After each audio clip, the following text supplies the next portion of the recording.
There we go. I think everything's working for once in its life. So sorry about being gone for about 2 weeks, chat. The first week I was out of town, and then the second week I was under tornado watch. So I legitimately couldn't leave my basement, and I was bunkered down the entire day. So I had to cancel stream for that reason as well last week. But I'm back. I'm doing a kind of random stream of Genshin today just because I had some extra time and I wanted to get another stream in since I missed 2.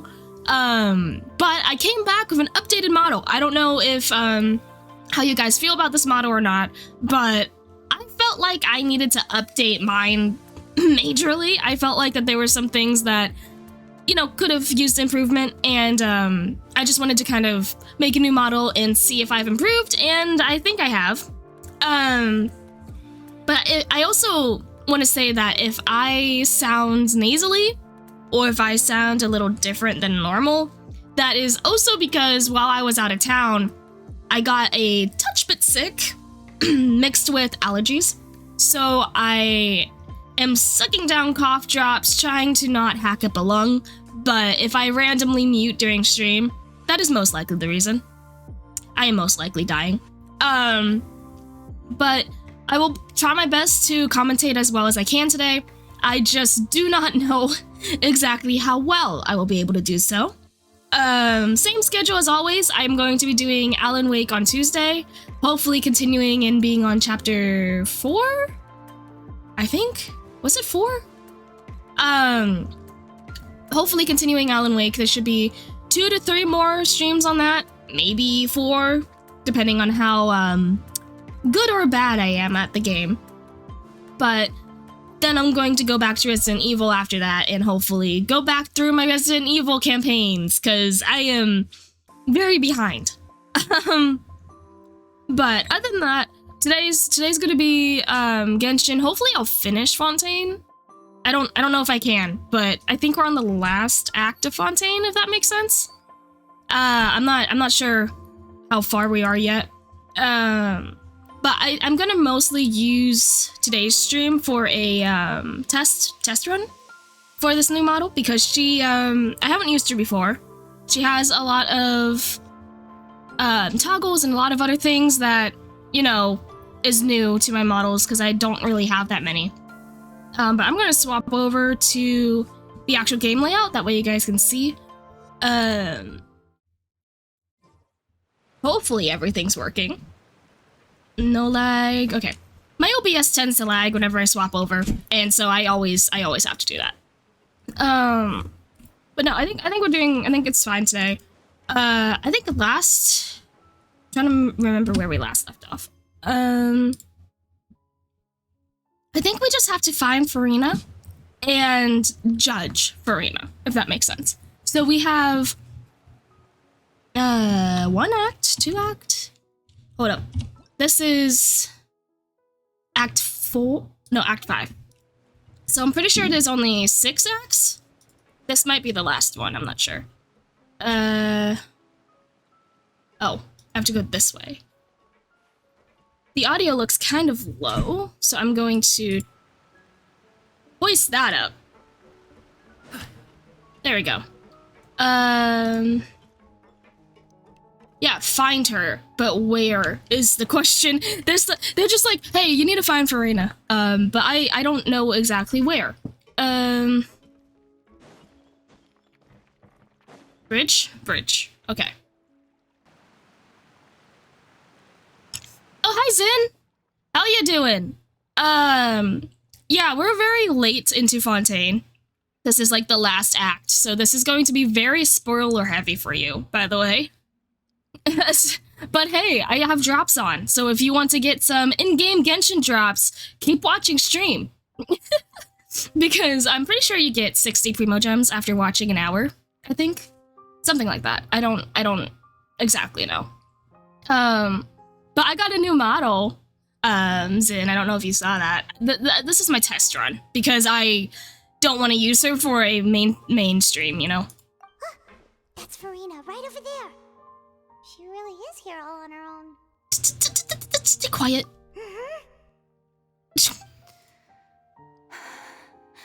Should I just give up?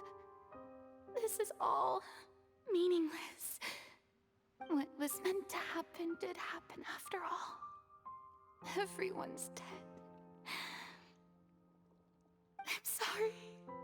I am so sorry. It's Up, Farina. There's no point in holding out. Give her a tissue. Give this woman a tissue. She needs a tissue stat. What can I even do other than to repeat meaningless apologies over and over? Hey, Farina, I got you a tissue. I got you. Who's that? Don't worry, Farina, it's just us.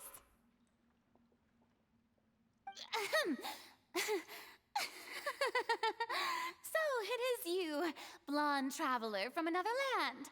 Why, I almost thought you were someone from that mob of my ignorant subjects. Come to kneel and beg for my forgiveness. No. Farina, you were crying just now, weren't you? The tear stains on your face are obvious. You're kind of, red around the eyes there. I mean, tear stains. Oh, I remember. The show at the Opera House earlier this morning was so moving. I'm still trying to process it. Yeah, why would she cry in the middle of a devastation zone? Other people are gonna come in here. Enjoyment of the arts. They even dare to tout their Archon. I must teach them a lesson. I can just imagine their twisted and frustrated faces once they realize that I'm nowhere to be found. Oh, and I'm sure Nouvellette and those people from the Marche Chaussee Phantom are freaking out right next to them too. Farina, you're kind of devastated right now, aren't you? Of course not. Hey, I think you are. Hydro-Archons over there. Oh no. Everyone run. Everyone run. Everyone run. After her. Yeah, everyone run. I mean, she's... Farina, those people seem to be after you. Yeah, probably run. They are... They're just some rabid fans who want to cut the line because they haven't been able to meet me in person, aren't they? I don't think so. I think you should run. I think you should Let run. them get their way. Yeah, so, probably just run away. They just ran off. Good. Good. Quick, we have to catch up with her. Why are we chasing her? Okay.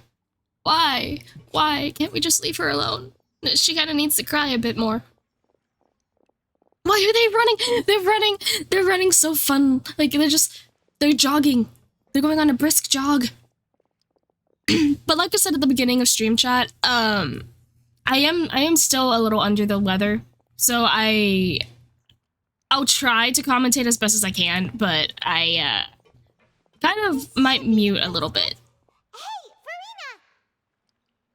Farina's trying to leave. Right over here. Quick, come to Paimon before the rest of them catch up to you.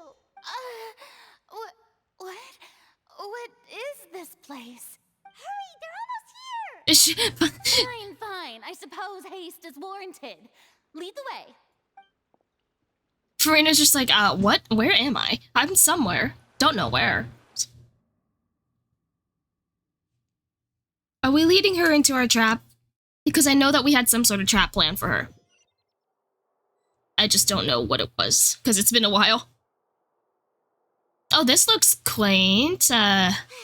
Totally not moldy at all. Paimon's exhausted.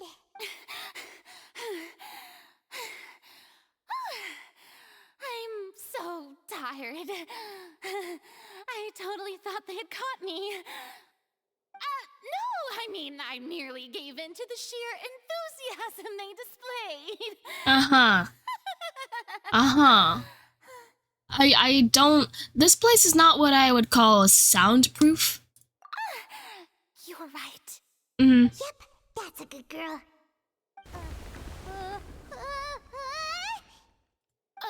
What's happening? The ground's shaking. Is it an earthquake? Oh no, it's just another disaster. Don't worry about that. Yeah. It's another one. Time preceded the flooding in Poisson, didn't it? It can't be. It's happening again. Well, there's no need to worry too much about that. Neverlette's made some emergency plans, so the evacuation should go a lot smoother this time. Yeah, I hope you're right. But the people of Poisson, they've already...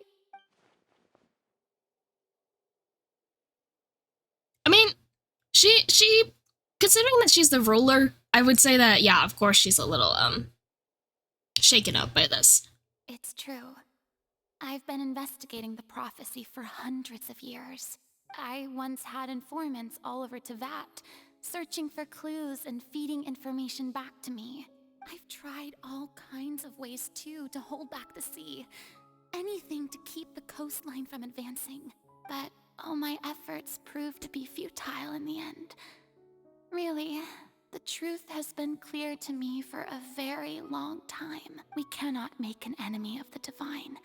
No matter what we do, the will of the heavenly principles will have its way, and the prophecy shall be fulfilled. I mean, I think that we can challenge them, right? After we, the Traveler, collect all 7 of the elements, we can totally take the fight to them. I mean, you still haven't given up though, right? Give up. I do love the sound of that phrase. It would mean finally coming to terms with fate, but also for me to finally be free. Indeed, I've thought about giving up so many times, especially after we almost lost Poisson. Fate is really unreasonable, isn't it? It has no heart and obeys no rules. The prophecy has only just started to come true, and so many people have already lost their lives. But just now, it all became clear to me. I still don't have the right to come to terms with fate on behalf of everyone else. As long as the final moment hasn't come, it's still not too late. Don't worry. I will keep hope alive for everyone until the very end. Girl is tired. Girl needs a nap. That's enough for now. I got the impulse to play the stricken maiden, but honestly, considering my rank and station, that wasn't a good fit at all. Don't take any of what I just said seriously. How could I possibly let Fontaine fall to the whims of trivial prophecy? She's trying so hard. She's trying so hard. I could have sworn you were actually being honest just now. We're running out of time. We just can't go back to square one like this. I have to get more information. You might not have to shoulder this burden alone. Although I don't know what you might be keeping from everyone, your people are more than willing to share your burden with you. Share my burden? That's impossible. It was fated right from the start that this would be my duty alone. But even if your burden doesn't need to be shared, you can still choose to confide in someone. Just share it with me. I'm what you'd call a witness. A witness? Yes. I've heard that you came to Tevat from beyond the stars, yes. In other words, you never belonged here. And Rude, Tevat thanks. is, in its entirety, a show on a stage Then you're just a spectator, aren't you? Yeah. Great. If that's the case... There's no time left. Please just spit it out. I don't know if she will. Oh, cutscene? Are we getting a cutscene? Yeah, we are.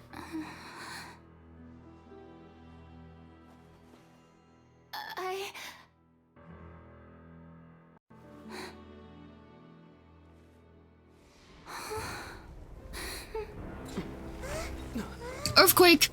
Get out of there! Run! Run! Oh, nope, it's... Wait, how did... How? What? What?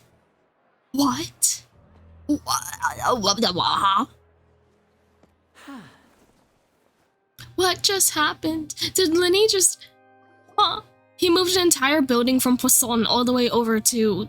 Ladies and gentlemen, this concludes my opening performance. Now, without further ado, we may proceed to the trial of our god. So this is what it is.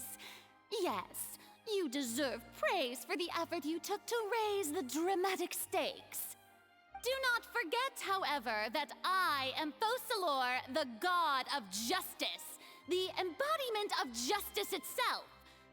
Does it not strike you as even the least bit absurd to bring the very concept of justice to trial? May I interpret these words as your refusal to stand trial?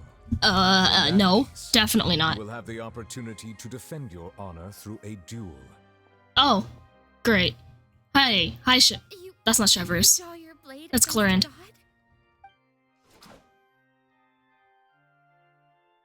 I see.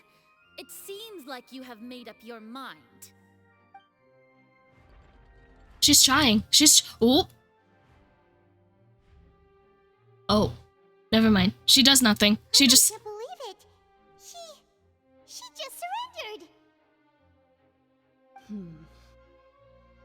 What the heck is going on? Did I just see an Archon?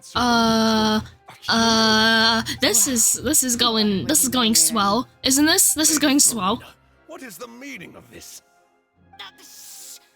It would seem Shush. that there has been a misunderstanding. To be clear, the raising of both hands is not always an indication of surrender.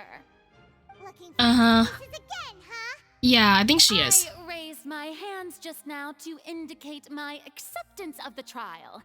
No duel shall be necessary.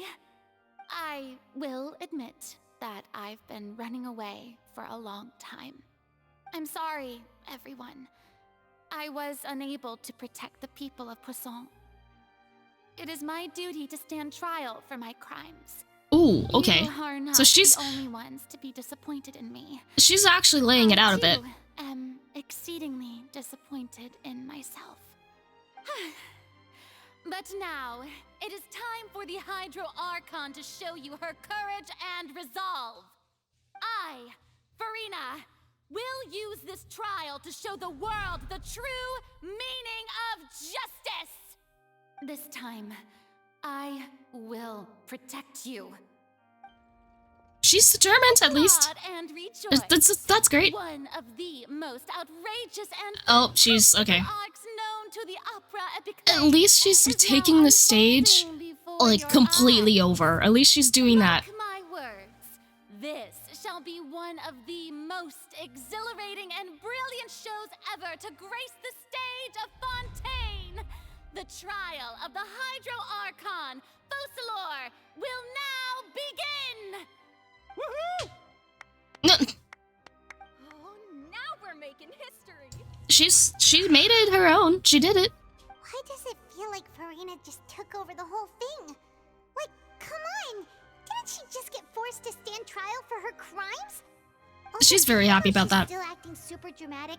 She is taking this seriously this time, right? All right, then. Who will be my opponent in this trial? The court asks the prosecutor to please take the stand. Oh, it's me. Okay, thanks. Is that so? Very well. Then please speak, witness of Tivat, my accuser and fated opponent. were so close to getting her to tell us the truth, and it still turned out like this. Yeah. It's okay, as long as we can defeat Farina in court, we still have a chance to figure everything out. Considering how the last court trials went, I'm gonna end up clicking random buttons and hoping that it works. Because I'm bad at these. Also, I'm very bad. please allow me to ask, as a final question before the trial begins, just how much work did you do to force me onto this stage? Well, we did do a lot of prep after Just, you know, that day. 10 years worth of work, you know. We don't talk about that. I can go over the tasks assigned to the Spina di Rosula, since they were rather straightforward and easy. Oh. Navia. Hi, Navia. President of the Spina di Rosula. Most of the people who participated in the disturbance this morning were my subordinates. They changed into plain clothes and came to the Opera House as regular audience members, waiting for the perfect opportunity to incite insurrection against you. The people's resentment against their Archon has been building as more and more of the prophecy is fulfilled. A spark was all we needed to turn smoldering anger into a flame. Moreover, according to our understanding and analysis of you, when something like that occurred, you would likely flee the scene and head to Poisson by yourself. So, we arranged for a second group to lie in wait there. So, you mean, the ones who scoured the settlement for me were also from the Spina? And their goal was to force you to step into the giant magic box so you may personally participate in the greatest magic performance in all of Fontainian history. That's right. That house was a magic box, rather than someone's residence. As the super ultimate version of the setup that I used when I first performed at the opera. So he has a full-on magic box that can move? Increased by a whole order of magnitude, and the distance it traversed was the entire gap between Poisson and Araneas. Its cargo, of course, was an Archon instead of a I'm human. so confused on how that worked. Thanks, Farina. Without your help, we could never have pulled off such an extraordinary performance. You're welcome? Me though. Of Me course, though. this performance You're was only welcome? made I don't know. possible with Father's support. The House of the Hearth spent a massive amount of labor in Mora to pull this off. We had to select a location, construct the giant magic box, dig a tunnel, and open up a path through the water.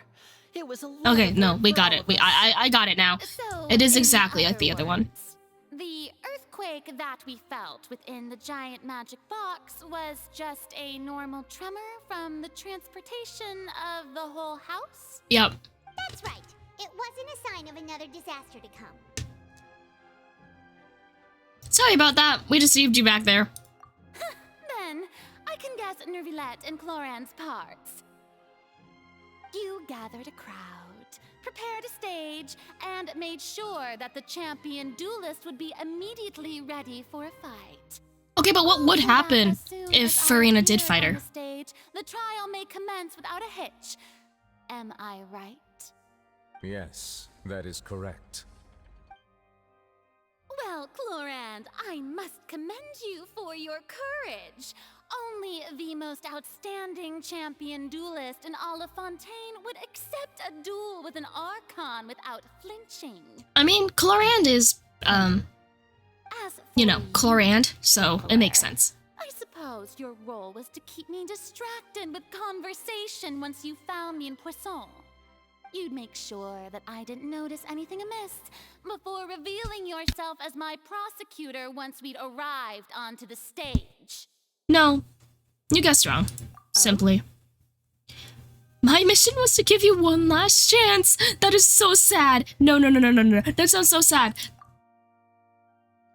We hoped you'd share your secret with us before we arrived onto the stage. Is that so? Then I suppose I must have missed my final chance. She's just fine with it, or... It's fine. It matters not.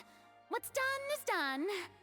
The stage is already set, so there's no reason to disappoint the audience. Let's see this trial through to the very end. She's doing the Ace Attorney thing. She's doing the objection thing. The only thing we can do now is judge the Hydra Archon. Still, I can't help but be a little bothered by that conversation. What did Farina want to say to me right before we arrived? Please allow me to pass this along. This is a document that Miss Charlotte applied for and received permission to share with you during the trial. According to her, it should speed up the proceedings. Great, thank you. Charlotte wanted to give us something?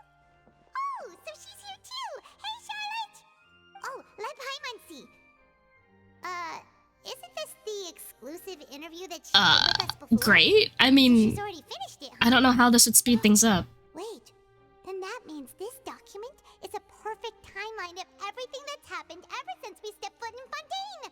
So in other words, we can refer to this anthology. Oh, okay. I'm a little behind. It's fine. It's fine. Super practical gift. Let's quickly confirm the information in it. Just think of it as a refresher, all right?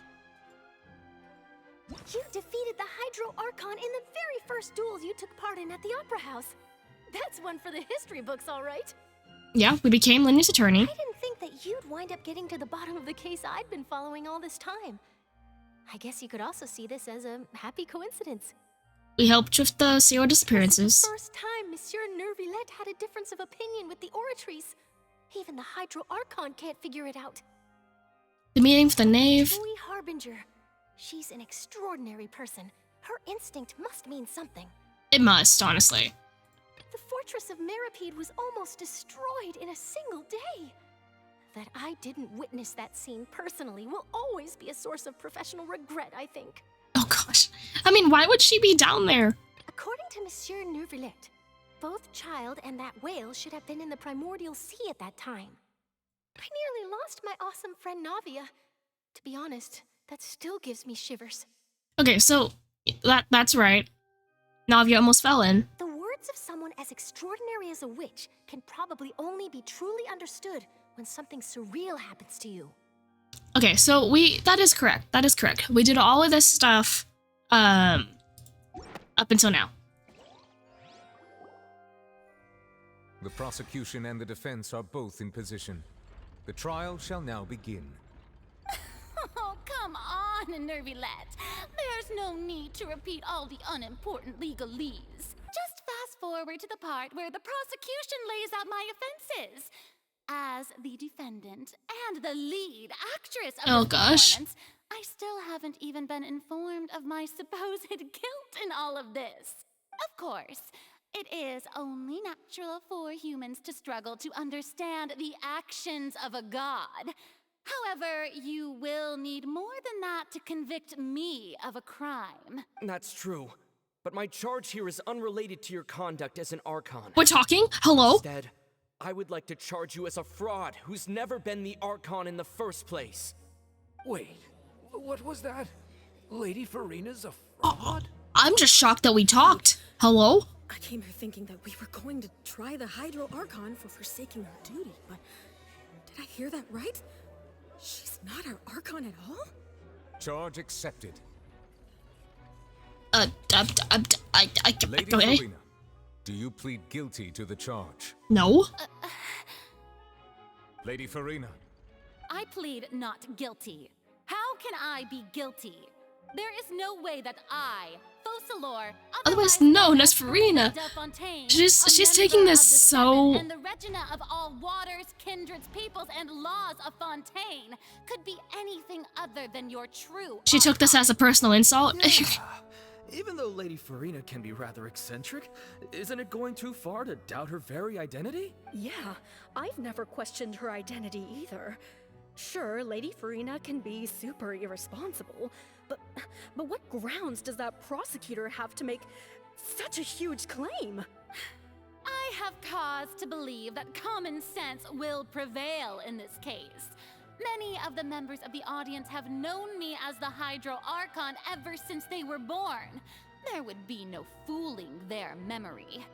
See? Even the Oratrice has decided to show me its favor. Are you sure you want to commit to a charge that will never be upheld? If you wish to drop the case, I can promise you as the god of justice that you will not have to face trial for making a false accusation. We will treat everything that's happened as a dramatic spectacle and move on with our lives. What do you say to that? An argument with near impossible odds, huh? We have to not only refute Farina's claims, but also overturn the long-held beliefs of the people. Yeah, people only see you as the Archon because of their long-held belief. Well, I tried to give you the chance to surrender.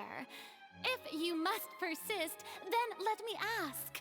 If you believe I'm not the Archon, then what manner of being do you think I am? And if I was not the Archon, then how did I manage to live for over 500 years?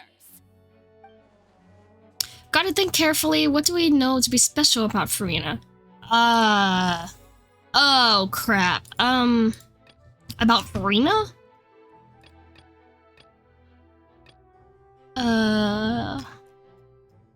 I don't know what would be here. Irrelevant. Child's conviction. The knave? Like what the knave said? First of all, you may be a member of another long-lived race, which would allow you to naturally possess an extended lifespan. And second of all, even if that wasn't the case, there could be other ways to extend your life. Such as a curse. Who gave you that idea? Was it the knave? You'd sink so low as to use a harbinger's words against me. It doesn't matter who gave us the information. What matters is if the claim is true or not. I once thought it possible that the aura of an Archon might naturally resemble a type of curse. But in light of this claim, perhaps what I sensed was not your divinity, but a curse after all. Neuvillette sensed it too, huh? So instead of an Archon, could you just be a cursed human? Lady Farina is actually a human? Well, it is true that it's extremely difficult to tell humans and gods apart just by looking at them. It's not impossible. It's starting to turn against them. It got even. It got even. Well, don't start celebrating too early now. Even if I have been carrying a curse like you said, how does that prove that I am merely a human being? Besides, everyone knows that the main difference between a human and a god is the possession of authority. Gods can do what humans cannot. That for centuries, manifestations of my authority have served the nation of Fontaine. One need only to turn their eyes towards the Oratrice Mécanique d'Analyse Cardinal in this very opera house, or consider the endemnitium that is used in every aspect of life. That one trial proved the opposite. Farina actually has no control over the Oratrice. This one, yeah. Because it says that Farina doesn't even know why. You tried to reference the Oratrice, but weren't you as confused as all the rest of us when the Oratrice declared Child to be guilty without any proof? Otherwise, you should have come up with a good explanation for that by now. Didn't I make myself clear at the time? The decisions of the gods are naturally difficult for humans to comprehend. There is no need to provide an explanation. Lady Farina, I believe a reminder of your current circumstances is in order. While the court is in session, the principles of justice and the law must come before all else. While you are an Archon, you are also first and foremost the defendant in this trial. You will prove yourself unable to defend against the prosecution's charges if you continue to withhold vital information against the rules of the court. I never thought you'd use that kind of rhetoric against me. That was no trick of rhetoric, Lady Farina. I've merely reiterated the rules of the court. Rules that all should respect and follow. So, you neither knew why Child was declared guilty, nor did you understand the structure and operations of the Oratrice. Instead of having been created by you, the manifestations of authority you mentioned have been made by the real Hydro Archon, haven't they? The real Hydro Archon? Well, now you're really losing me. It is true that I did not know why the Oratrice gave out a guilty verdict that day. But the Oratrice handed out that verdict unilaterally, and it has been operating independently ever since it was first created. You can't argue that just because a divine She's starting to stutter. creation is She's starting to flawed, stutter. that the god behind it must also be no god at all. She's still throwing out. She all is kinds of throwing out excuses. Seems like she's confident that we won't be able to produce proof that she has no power over the Oratrice. We can put the Oratrice aside for now, but then Miss Farina, could you give us a brief demonstration of your power as an Archon? My power as an Archon. There are many ordinary citizens in the audience. How can I just carelessly demonstrate the formidable power of an Archon? If that poses a concern, I'm prepared to extend my protection to the audience. You don't need to go that far. You don't need to go that far. I actually won't do anything. A brief demonstration of your power over Hydro would be quite harmless. Surely an Archon that can at least match the capabilities of a human with a vision. Aren't you the Hydro Archon? Or is it that you can't even wield the power of Hydro, much less the authority of a god? Indemnitium! Yes! It's all because of Indemnitium! All Archons derive their power from the faith of the people, and I've converted the people's faith in justice into Indemnitium! Thus do I give up all of my divine power to provide everyone energy for their daily lives! Have you ever seen a more magnanimous god? Isn't that a huge stretch? Yeah, that sounds like a huge stretch. Also, wasn't that Shiori's voice actress? Can a god with no power even still be called a god? Yep. Tilting in our favor. Only one more dot. Nobody's buying Farina's excuse. Hey, come now, everyone. Please don't stare at me as if I was a liar. I'm still the same Farina you knew, right? The one that you loved.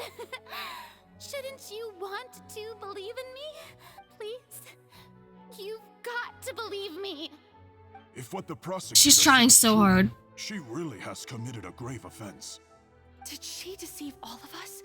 And all of our parents and grandparents too? And all of our ancestors? Ever since they were born? Enough. That's enough. Tell me then, if I'm not the real Hydro Archon, then who is? Ooh. Yeah, that one is a little difficult. Another Hydro Archon's existence, nor can you find anyone who can back up their claim to be such. Then what grounds have you to say that I'm not actually the real deal? Wow, she came up with yet Mm-hmm. another argument. Honestly, that is a difficult one. Seems like she really doesn't want to give up. If we can't prove that she isn't the Archon, we can try to prove that she's just a human, and if she's only human,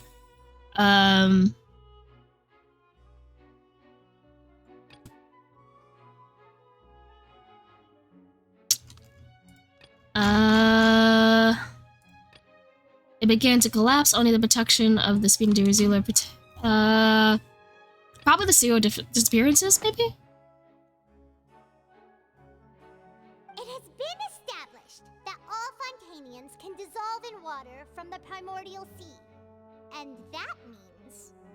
Since you insist on claiming to be a god and not a human, then there's a method that you can use right here and now to eliminate all suspicions of you being the latter. Wait, are we gonna freaking dissolve her? No. We're not gonna dissolve her, right? No. Though you act in partnership with the prosecutor, you must still adhere to proper procedure.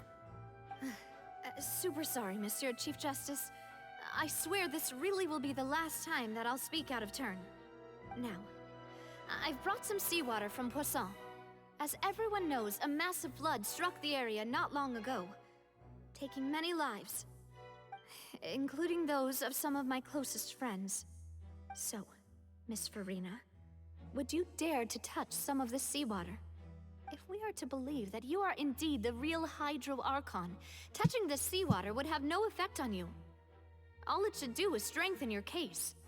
But if you don't dare to touch it, then we would have basically proved the reverse. So, wait, what? What? So? And I must remind you that after the disaster at Poisson, nobody wants to see any more people dissolve. I do hope you'll act prudently and choose the simpler path of admitting guilt. So if she touches it, well, only her finger dissolve or like all of her? For many years. I guess her suggestion is valid. If Lady Farina is indeed just a human, she's probably Fontainian like all the rest of us. Would she really dare to try? But if she's cursed, then she should be fine. Oh, nope, okay. Just, put your whole face in it, you know? Just, you're washing your face. Farina? You okay? Lady Farina, this test has been unilaterally proposed by the prosecution. As it falls outside the realm of standard court proceedings, you possess the right to decline participation. She's, Well, of course he had to tell her that. But refusing to participate is basically the same as a confession of guilt. She's just staring at the water without saying a single word. It really does seem like she's quite terrified of it. That could only mean... What's going on? Is she really planning to... that's not what we thought she would... Hello! Due to the nice to see you in chat. Test, Lady Farina, you may...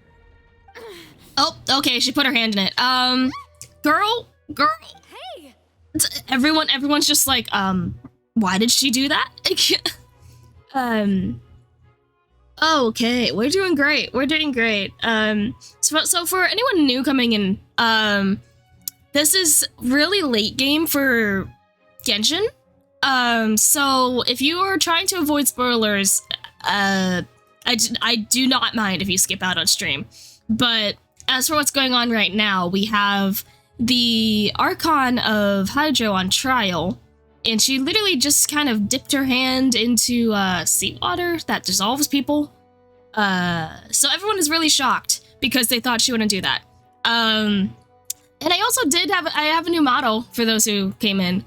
And I am a little under the weather if I sound different than normal. But yeah, she actually did stick her entire hand in. I don't know if her entire body's gonna dissolve now or just her hand.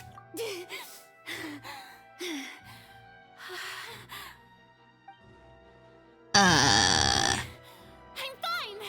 Look at me, everyone! My hand is still Okay, here. well, now she's... Haven't been dissolved. Theatrics, okay. Will you believe me now? I really am your Archon. I'm nothing like a normal human who would fall apart as soon as they touch this water. Really? Was this not the most obvious thing in the world? Miss Siegewin? If you're present, Miss Siegewin, please come forward and attend to the defendant. Siegewin? She's fine, though? Don't be nervous. It'll just take a few seconds. Let me see. She seems fine, though. What? Please announce the results of your evaluation to the court, Miss Siegewin. As everyone doubtlessly saw, Miss Farina was displaying symptoms of hyperventilation and flushed skin. These indicate that she was experiencing the adverse effects of exposure to primordial seawater. The extent to which she was affected is the same as other humans when exposed to primordial seawater of a similar concentration. Thank you, Miss Siegewin. Lady Farina.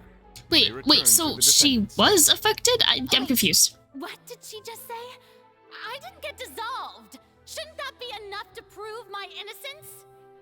Well, considering your tendency to run from your problems, we did originally prepare a direct sample of the seawater around Poisson.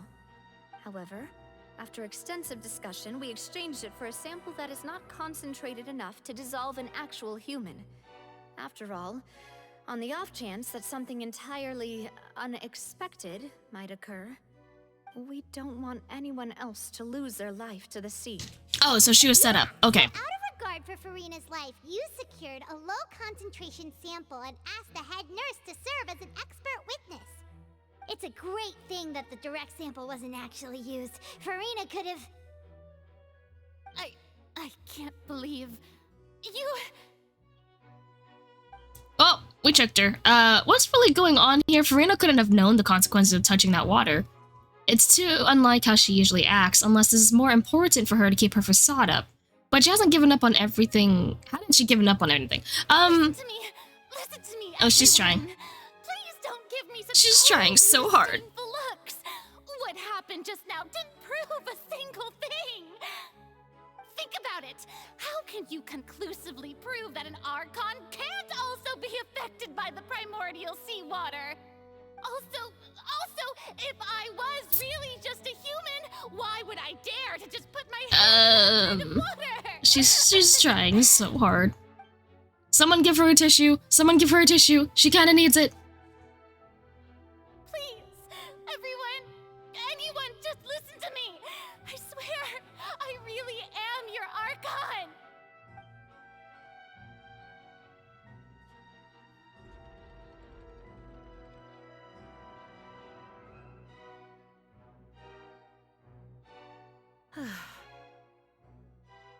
I don't think anything she says at this point will sway anyone. The odds are just too stacked against her now. With all the things that have been said, Paimon doesn't think there's any way left for Furina to win. I believe the time for arguments and presentation of evidence has come to an end. If there are no objections, we will move on to the final judgment. Great. The poor girl has already cried her eyes out like 3 times today. Maybe give her a break. Oh. I don't think anything she says at this point will sway anyone. She's too stacked against her now. She's losing it. She's kind of losing it. Can someone give her a hug or something? Oh, there she goes. It's fine. Everything's fine. She's gonna... In my capacity as Chief Justice, I shall now render judgment on Furina's misrepresentation of herself as the Archon of Fontaine. As a human who knowingly deceived her fellow citizens, Furina is... guilty. Ouch. Okay. What does that mean? That means she'd just go to jail, right? She would just... Oh no, not the prophecy. Hydro Archon weeping on her throne over again. Oratrice mécanique d'analyse cardinale to render the final verdict on the charges. Oratrice mécanique d'analyse cardinale. Oh. I legitimately thought that was Star Rail for a good 5 minutes. I thought... Not 5 minutes, 5 seconds. I forgot that's what that looks like. And oh. Ticket. Ticket. According to the judgment of the Oratrice mécanique d'analyse cardinale, Furina is... Does it say innocent? Yeah, did it just say she was innocent? No. The Oratrice also displays a guilty verdict. Oh. Isn't that correct then? Yeah. However, the exact wording of the verdict is thus. The Hydro Archon, guilty, to be punished via the death sentence. The death sentence? That's actually one of the available sentences? I've always thought that it was just a myth. Well, The one and only time the death sentence has been handed out at the court. And it's been given to the very person we've worshipped as the god of justice? I mean, if she was such a impersonator, right? That would make sense. Death by the Oratrice? We just wanted to use the trial to show her the seriousness of things so she'd tell us the truth. How did things escalate this quickly? This outcome is indeed quite strange. According to Fontaine's current definitions of justice, as well as its recommendations for criminal sentences, is this sentence really appropriate for the crimes that have been committed? Yeah! Even Fache wasn't sentenced to death by the Oratrice. You know, the real evil mastermind behind the serial disappearances case. What's more strange is instead of Furina, the Oratrice rendered judgment on the Hydro Archon. Indeed.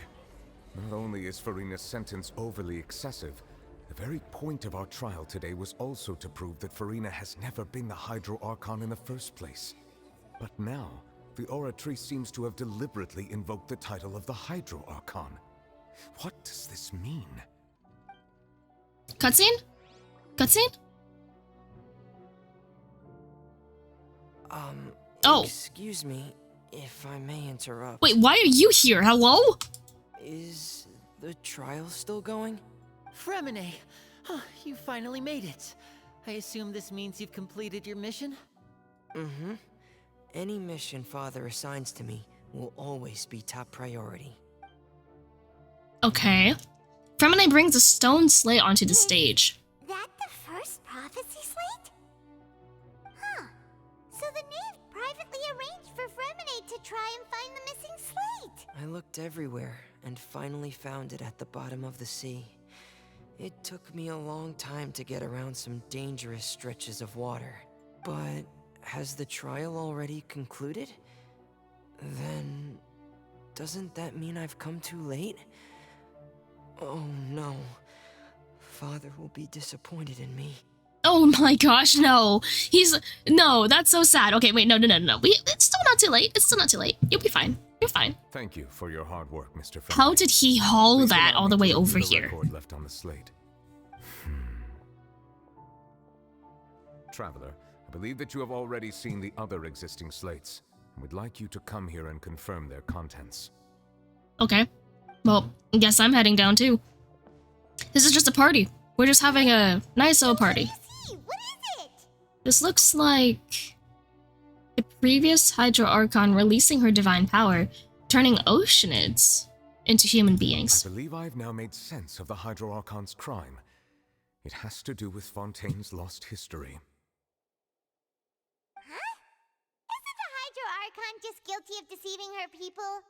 Oh, wait, no, that's Farina, and we've already proven that she's not the Hydro Archon. So when you say Hydro Archon, do you mean the real Hydro Archon we've been kinda talking about? In truth, everything that you've encountered in Fontaine up until this point can be traced back to the contents of these stone slates. However, I'm uncertain as to how much sense they currently make to you. An association between the contents of the slates and the events in real life. Let's try to recall the contents of the other 3 stone slates. Paimon will do her best to help you remember. It was Farina weeping, or the Hydro Archon weeping. Check the descriptions, find scenarios, stone slates, incidents that happened. The fountain level will continue to raise. Okay. When you're finished verifying, the truth behind the prophecy shall be revealed. Okay, we can do this. The stone slate describes what you just said. It seems to show the previous Hydro Archon using her divine power, and then the Oceanids turn into human. Does that mean that Fontainians are transformed Oceanids? Oh, the second stone slate shows Celestia floating in the sky, and the Hydro Archon and her people worshipping it together. But the heavens still brought judgment down upon them. This must be the point when the Hydro Archon and the Fontainians were branded with their original sin. Does this mean that the original sin and the Hydro Archon sin are the same thing? The third slate shows the Hydro Archon sinking into the sea surrounded by many people. That reminds Paimon, didn't we also watch that happen to someone else? Navia? I don't... Well, the first one is the prophecy the Fontainians have been talking about.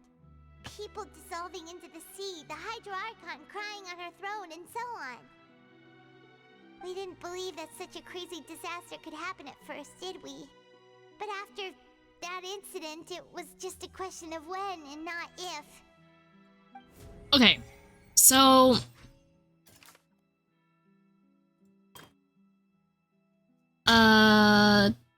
The real events. This one? Oh wait, Navia. Yeah. It's not as simple as falling into the sea. When Navia fell into the sea, her consciousness was subjected to judgment. The stone slates show the people gathered around the Hydro Archon in the sea. Could that be alluding to the same thing? I mean, I guess? Okay, this one is... Heaven still brought judgment. This one. No? Oh, there's more. This one. There we go. Perhaps what is about to take place has all happened before. The true sin of the Hydro Archon that Nervalette mentioned, and the original sin cast down on the people of Fontaine by Celestia, has recorded on the stone slates. Okay. Hydro Archon was sentenced to death, now falling in seawater. This is the former Hydro Archon using divine power Okay. So, I'm guessing it's this one. Because this is the only other thing that connects the seawater to them.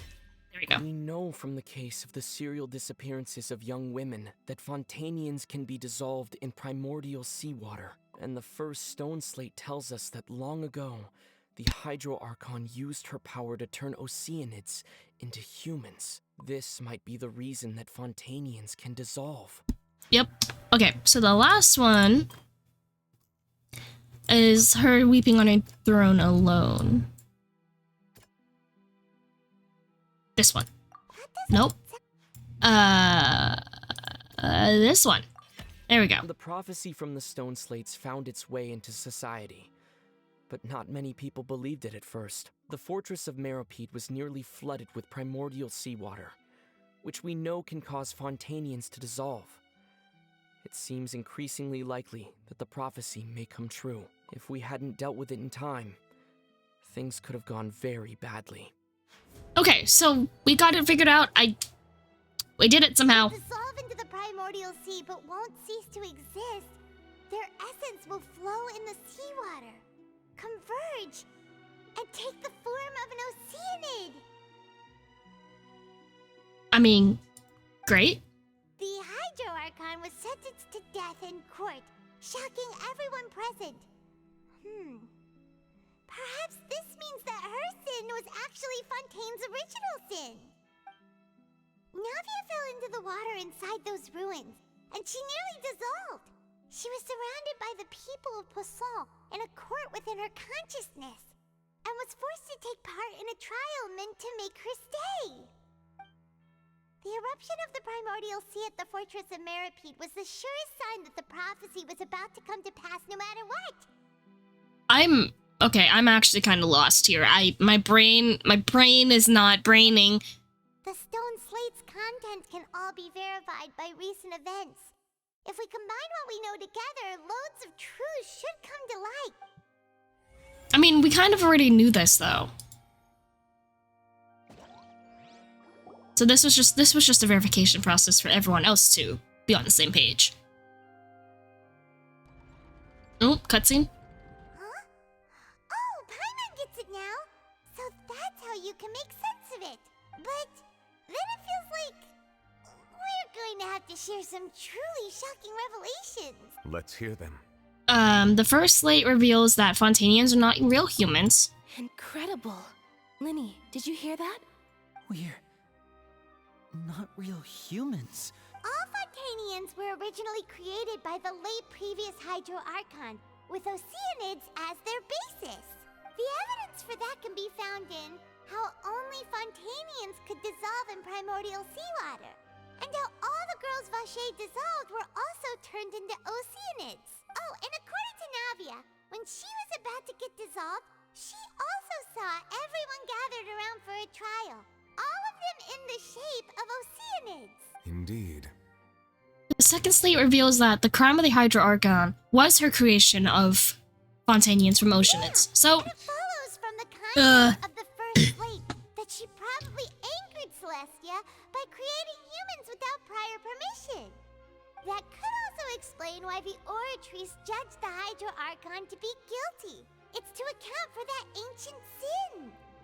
The Hydro Archon's true sin was creating us?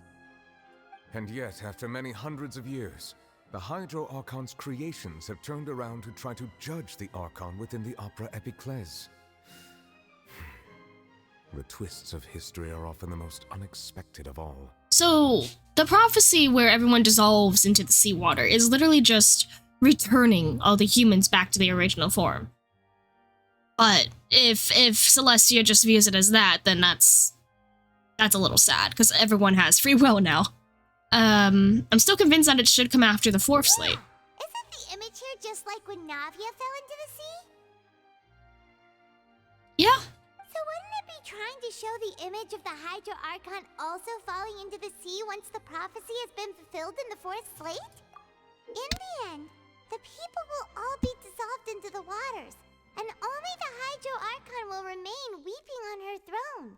Only then will the sins of the people of Fontaine be washed away. Did Paimon get all that right? Yeah, I think she You've did. made some It's a keen miracle. deductions. I must say, given how much you still don't know, it is impressive that you've already managed to connect so many pieces of the truth. However, while you were able to decode all the information on the slates, they've also been etched with an additional layer of hidden information using a different power source. Power When we were source? at the ruins, I tried to decipher the hidden information recorded in the slates. But since we only had 3 slates at the time, I was unable to come to a full conclusion. Now that the slate collection is complete, I shall make another attempt to decipher the narrative recorded within. If everything goes well, we should finally be informed of the unadulterated truth. More layers and more searching. I can't. Come on, Nervalet, please. Make this straightforward. Well, did you get it? I believe I should share this truth not only with you, but with all the people of Fontaine as well. I will try to briefly summarize it for you. Thank you, because my brain cannot take any more. My brain has processed all this, and I can't process anymore. Your hypotheses regarding the origin of Fontainians and the sin of the Hydro Archon were both correct. In the Fontaine of old, the previous Hydro Archon sensed the yearning of her Oceanid familiars for life on land. Oh, that's actually kind of cute. The Oceanids were enamored with the beauty and romanticism of human beings, and wishing to have those experiences for themselves, expressed to the Hydro Archon their desire to become of a similar kind. However, even though water as an element is intricately linked with the power of life, the Hydro Archon, as one of the 7, did not possess the authority to create a new form of human life. Not one to give in, she eventually found a way to create permanent humanoid bodies for her familiars by appropriating the power of this planet's primordial sea. Oh, she great. poured primordial seawater into the Oceanids' blood vessels, creating humanoid mimics in the process. But if Fontainians were to ever come into direct contact with water from the primordial sea, the power within their bodies would escape these artificial restraints and return to the sea. As a result, their forms would collapse, and they would be reverted to their original forms as Oceanids. Of course, the Hydro Archon never received permission from the heavenly principles to create a new human race. And thus, the Hydro Archon and all of her creations came to shoulder the original sin of appropriating the power of the primordial sea. That is the true history of how the people of Fontaine first came into being. So we were all Oceanids before we turned into human beings? That's way too much information for me.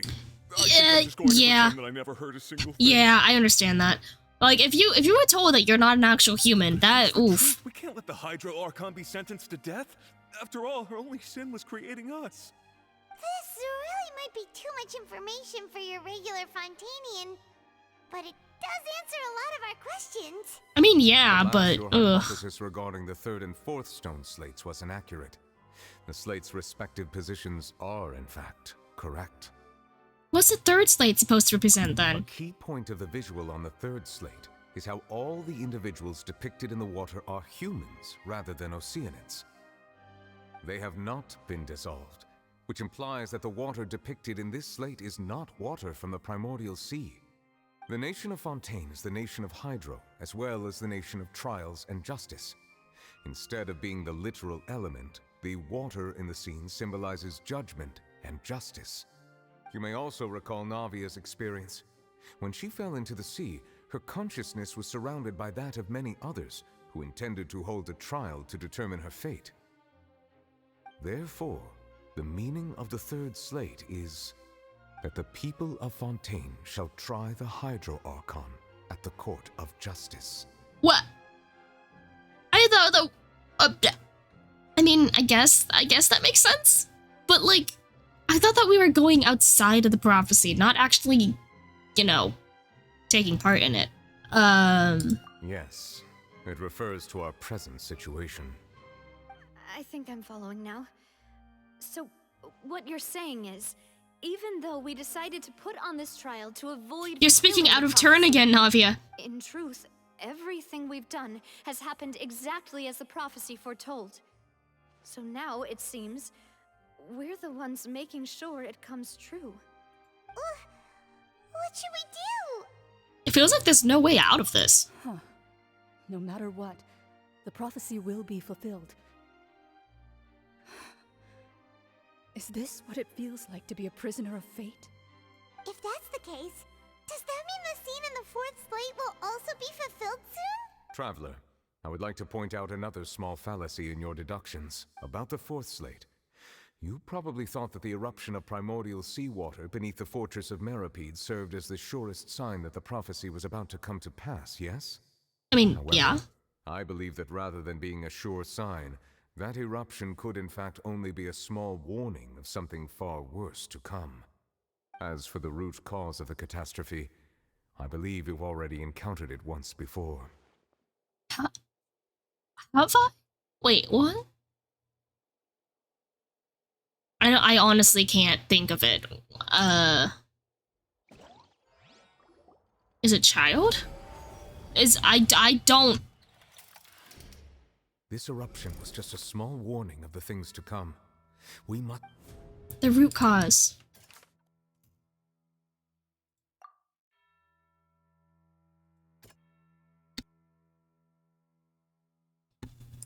Was it the thing? Oh, it was the whale. It was both dream and reality. Oh, that took me a second. I forgot the whale even existed. About a true culprit that could only be that thing inside the primordial sea, right?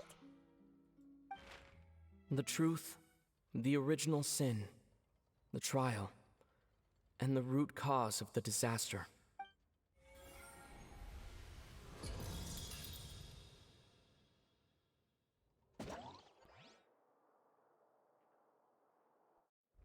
So, oh my gosh. Okay, cutscene.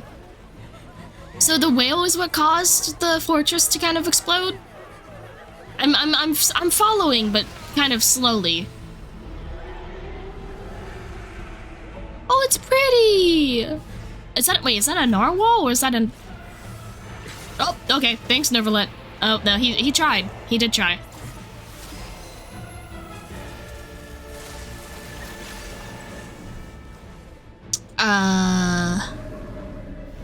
Okay, he's fine.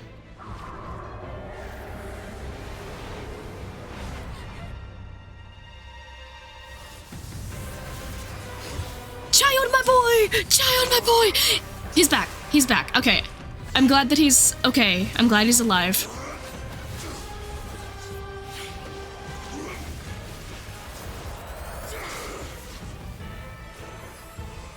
Okay. Teamwork? Oh, wait. Yeah, teamwork. Okay.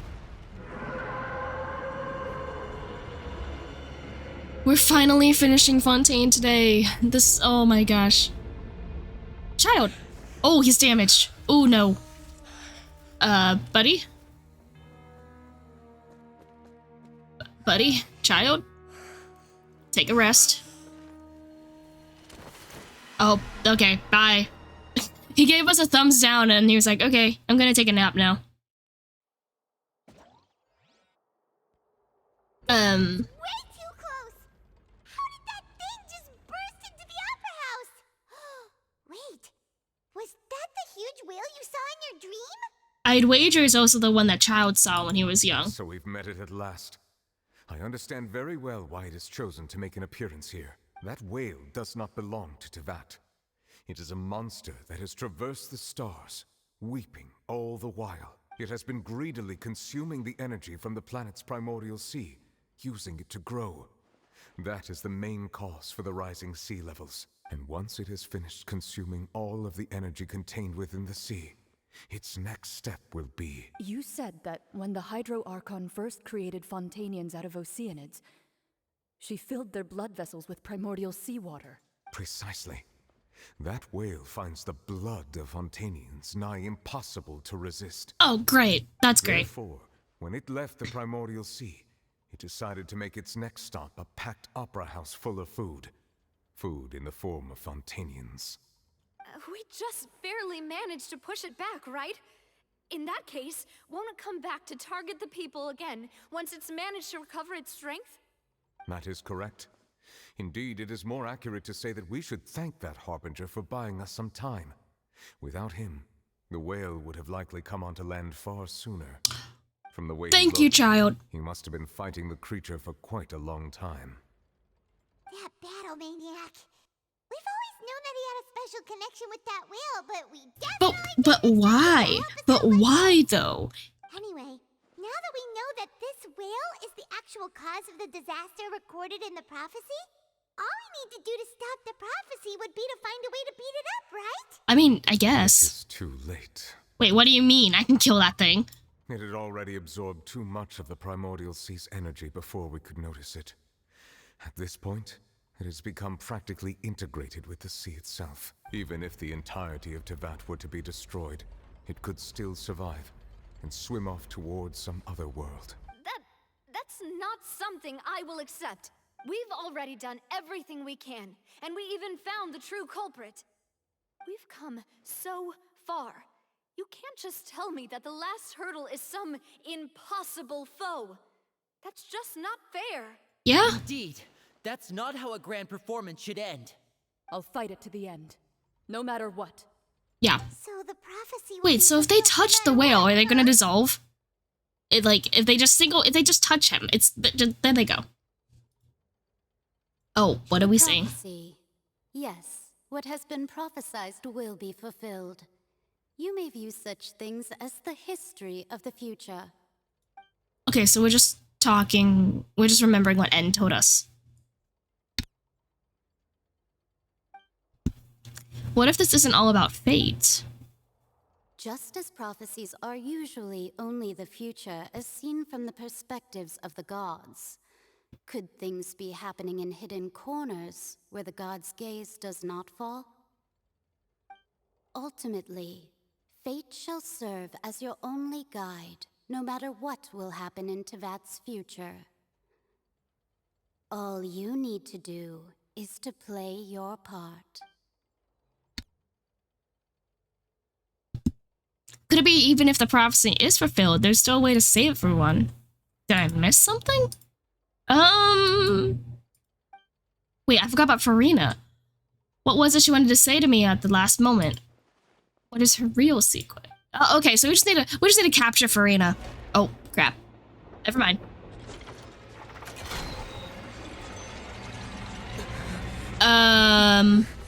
What's happening with the oratories?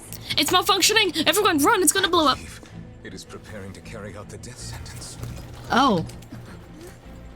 Well, Farina's kind of... Farina! I think Farina's kind of just ready. No, I still need answers. Oh, there she goes. Well, there we go, actually. Grab her. Grab her.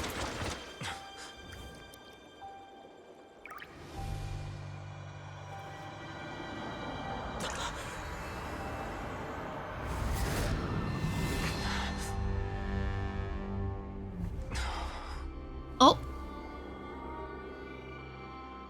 Hello. What is going on? I'm confused. Everything's fine.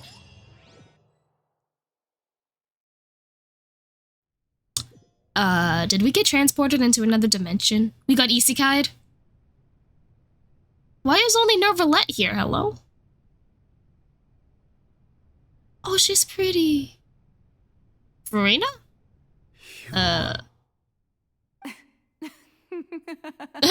Farina, the subtitles. Sorry. That shocked expression on your face is just too amusing. I couldn't help myself. You are not Farina. Who are you? Ah, the sweet sound of bewilderment. Marvelous. A sure sign that my attempt to deceive everyone was a resounding success. But to answer your question, I am Focalor. You know, the god. I am Focalor. You know, the one that you're supposed to be worshipping. Did you deceive us? Oh, that wasn't my goal, of course. Goodness, no. But I had to fool everyone else too, if I was to stand any chance of deceiving the heavenly principles. Deceiving the heavenly principles? It's all because of that pernicious prophecy. Dreadful, wasn't it? everyone doomed to dissolve. Fontaine condemned to be flooded. One was not amused. In fact, one was positively bemused when that problem was thrust upon me by my dearest predecessor. That's the former Hydro Archon Egeria for the uninitiated. It hardly gets more disastrous than a preordained national catastrophe, now does it? She knew full well that the prophecy would surely come to pass. And as one of the seven, she also knew full well that one defies the heavenly principles at one's peril. Imagine ascending to Archon status and being like, hey, you gotta deal with this catastrophe. Situation that I found myself in. Yeah. I spent a terribly long time mulling it over, alone on the ocean floor. And I was almost growing barnacles by the time I finally realized there was only one possible solution to this confounding conundrum. I had to outwit the heavenly principles, allow the prophecy to be fulfilled, ostensibly at least, while saving everyone at the same time. I'm a genius, I know. I can only assume that's why Egeria chose me as her successor. Oh, so she chose her. Looking back now, it was hardly the inheritance one dreams of. I didn't know that's how they Between the get task chosen. of saving the nation, the quotidian duties of the Hydro Archon, and not to mention the original sin of creating a new race of humans, I dare say she left me quite a colossal mess to clean up. She did, honestly. Poor Fossilor. One can only play the hand one is dealt. I did not choose this, any more than I chose to be one of her Oceanic familiars. She was one of the familiars. You were also once one of the Oceanids, transformed into a human by Egeria's hand. Yes, I was. I always dreamed of becoming human. And I still do, even now. In my eyes, to be human is to be part of the greatest opera ever known. After becoming a god, I separated my divinity from my body and spirit, leaving behind only a self that was as naive and bewildered as my past self on her first day as a human being. The me you see before you now is that divinity. And the human counterpart I left behind, I named Furina. She could feel joy, sorrow, and everything in between. She could be as vain and conceited, or as meek and vulnerable as she wished. Her strengths were of a kind only a human could possess, as were her shortcomings. But in my eyes, Furina's humanity was what made her perfect. She was perfectly human in every way.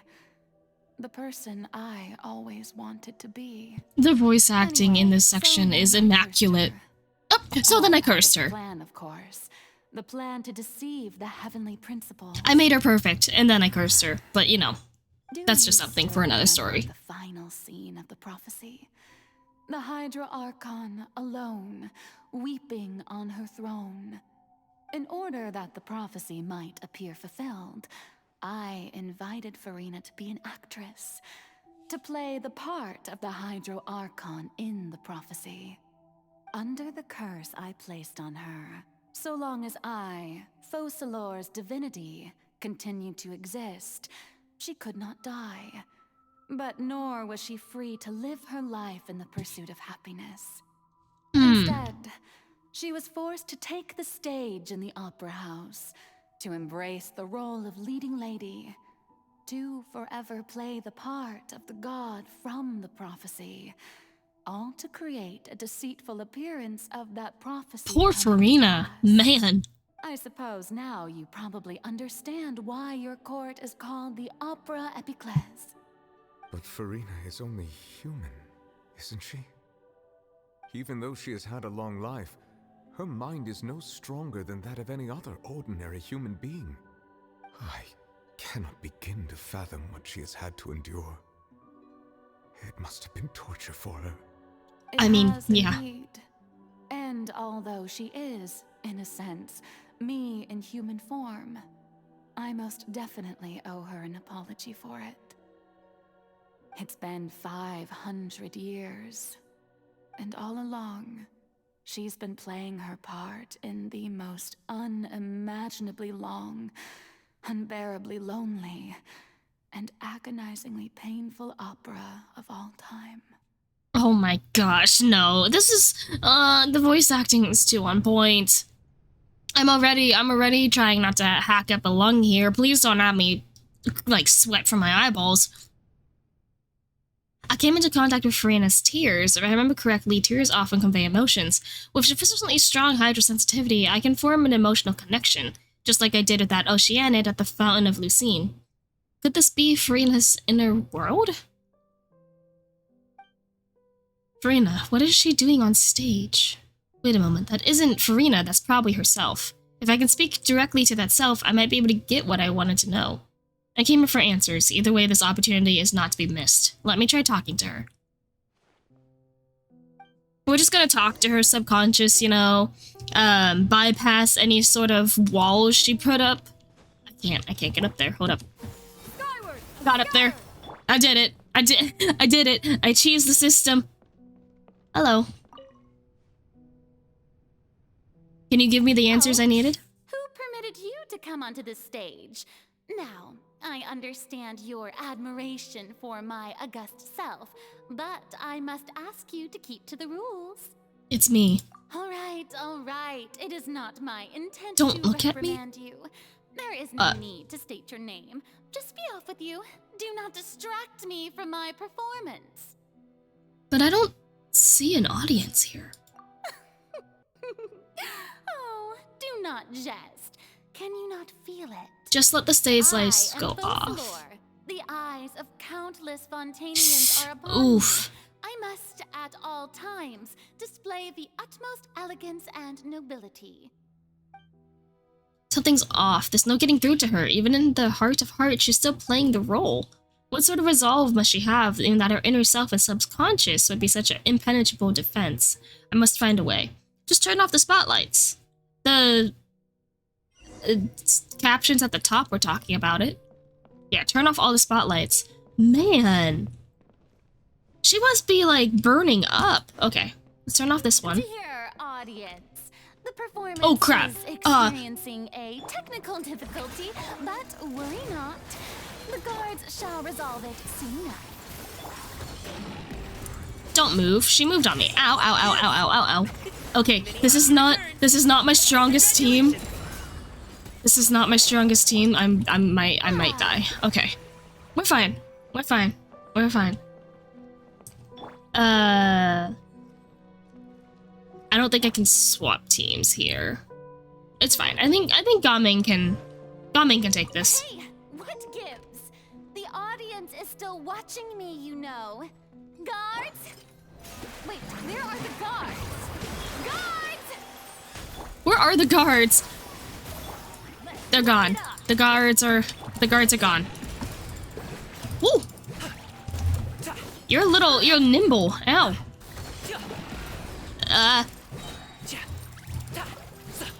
Okay, I can't do anything if I'm in a corner like that. Furina's salon will take care of it. Yeah. How brilliant! Ooh, half health. I mean, I love having Furina on my team, but at the same time, she takes everyone's HP. Hey, Furina, it's yourself. You can talk to yourself, can't you? As I switch to Bennett. She'll be talking to herself, and then she'll be like, "Imposter, you swapped to a cinnamon roll." Okay, let's try this again. Oh, there's nothing here. That's all the spotlights turned off. In Furina's heart, they must have symbolized the eyes of the people on her. Speaking of which, I think I just received some sort of signal. Is that a true voice? A ticket? When did that end up here? That's to the Opera Epicles. Oh. Okay. I guess I need to sit down there. Either way, it looks like the show is about to begin. In that case, show me how you truly feel, Furina. Scene 1, before a mirror. Oh, this is gonna be sad, isn't it? This is gonna be sad. I'm gonna... Oh. Oh? Wait, we're playing as her? Okay. Wait, why is my hair short? Is this... That's kinda odd. Farina. Farina. Huh? Who's that? Who's calling me? Where are you? Be not nervous. Be not afraid. I am before you. Wait a moment. You're... Mirror me? How can this be? I am you. Mirror you, huh?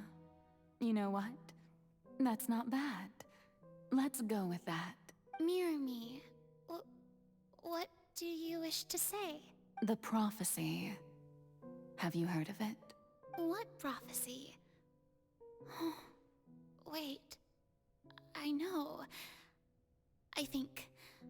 I don't know why, but it's in my head somehow. The people will all be dissolved into the waters, and only the Hydro Archon will remain, weeping on her throne. Only then will the sins of the people of Fontaine be washed away. Oh, very good. You know it well. It's like a mother talking to her child. Going on? I can't seem to remember anything clearly. The only thing I know for sure is this prophecy. Will it really come to pass? Yes, it will. And that is why I've come to you. Disaster will come to Fontaine sooner or later. Things will develop just as the prophecy declared. There is no escaping it. But doesn't that mean everyone will die? I'm a Fontainian just like them.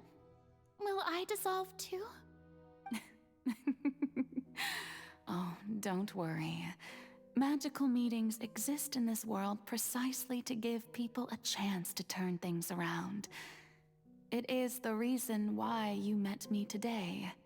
I will tell you how to save everyone, but you may have to suffer somewhat.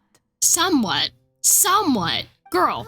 Oh, so there's still hope after all. Goodness, you frightened me. You spoke so much and with so much certainty. As for the suffering, well, I will admit that the first thing that came to mind was, why do I have to be the one to suffer? But if the prophecy will come true, I'll also die anyway, right? So if I've already met you as my magical meeting in this world, if there were scales, with all the people of Fontaine on one side, and my pain on the other, is it not obvious where the scales should tilt? You truly are the perfect human. My ideal. Oh, this is sad. I suppose this would No. also be the justice that belongs to you. Don't worry, it's nothing. Listen well. Fontaine has just lost its Hydro Archon. I need you to play a role. That of the new Archon. Play as a god? That's right. You must begin a never-ending masquerade. You must never let anyone suspect your identity.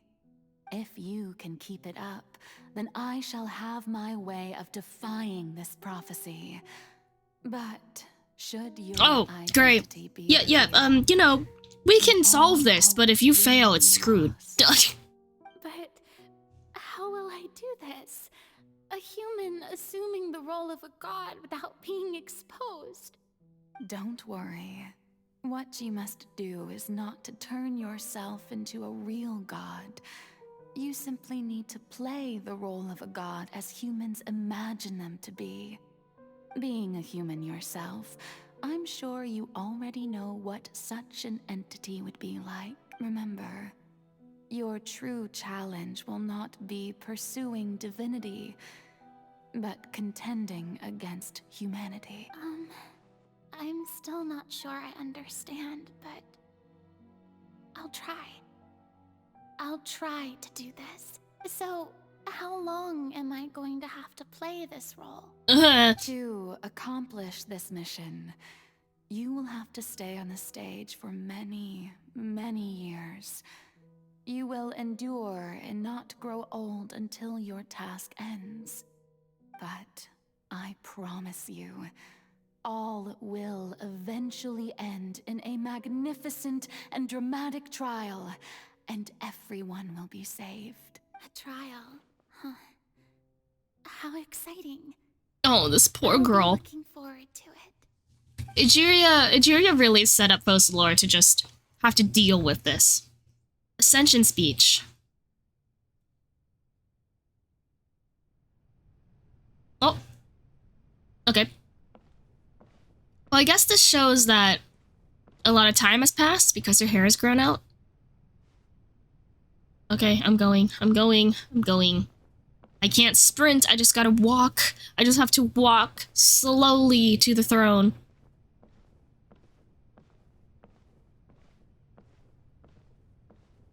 Okay, there we go. I was like, is that close enough? Do I actually have to sit in it? The Maison Cardinalise has announced my accession, but this is my first time facing the people. What should I say to most appear like a god? To be honest, I still don't know. Perhaps I should first try to act natural. Summon courage. Ladies and gentlemen, good evening, and welcome to the Opera Epiclese. I'm sure you've all heard about how I have taken on the role of Hydro Archon. Indeed, I am Farina de Fontaine, your new Archon. Appear earnest. In truth, I know little about becoming a nation's new god, but it will be my honor to guide you all. As the god Focalor, the god of justice, I shall do all within my power to lead you into an age of fairness and justice. Close politely, just Once curtsy. Again, thank you all for coming. If you should have any questions or suggestions, please send them to the Maison Cardinalise. The future of Fontaine will require us to work together, after all. This should do it. Theoretically. I thought I might stammer, but thankfully, I was able to convey my thoughts just fine. Okay, and next. That's the new Hydro Archon. Is this some kind of joke by the Maison? I would have thought that a being that surpasses humanity would be a bit more assertive. Girl? Hey, did you hear that? She even told us to send her suggestions there at the end. Shouldn't gods be all-powerful? She's being so modest. What's the difference between her and an ordinary person, then? If you ask me, perhaps the succession didn't actually happen. She might just be a Maison-back puppet. Wait, what's going on? Why is everyone suspecting me of being a fake? Oh, this is bad. If I get exposed here, there'll be no saving the people from the prophecy. Right. Mirmi said that I just need to play the role of a god as humans imagine them to be. Calm down, Farina. Think. What do the people want? How Assertive. would they imagine Loud. God to Just speak and act? be loud. Assertive, with a strong sense of presence. One who can dispel all doubt. That is the character I'm fated to play.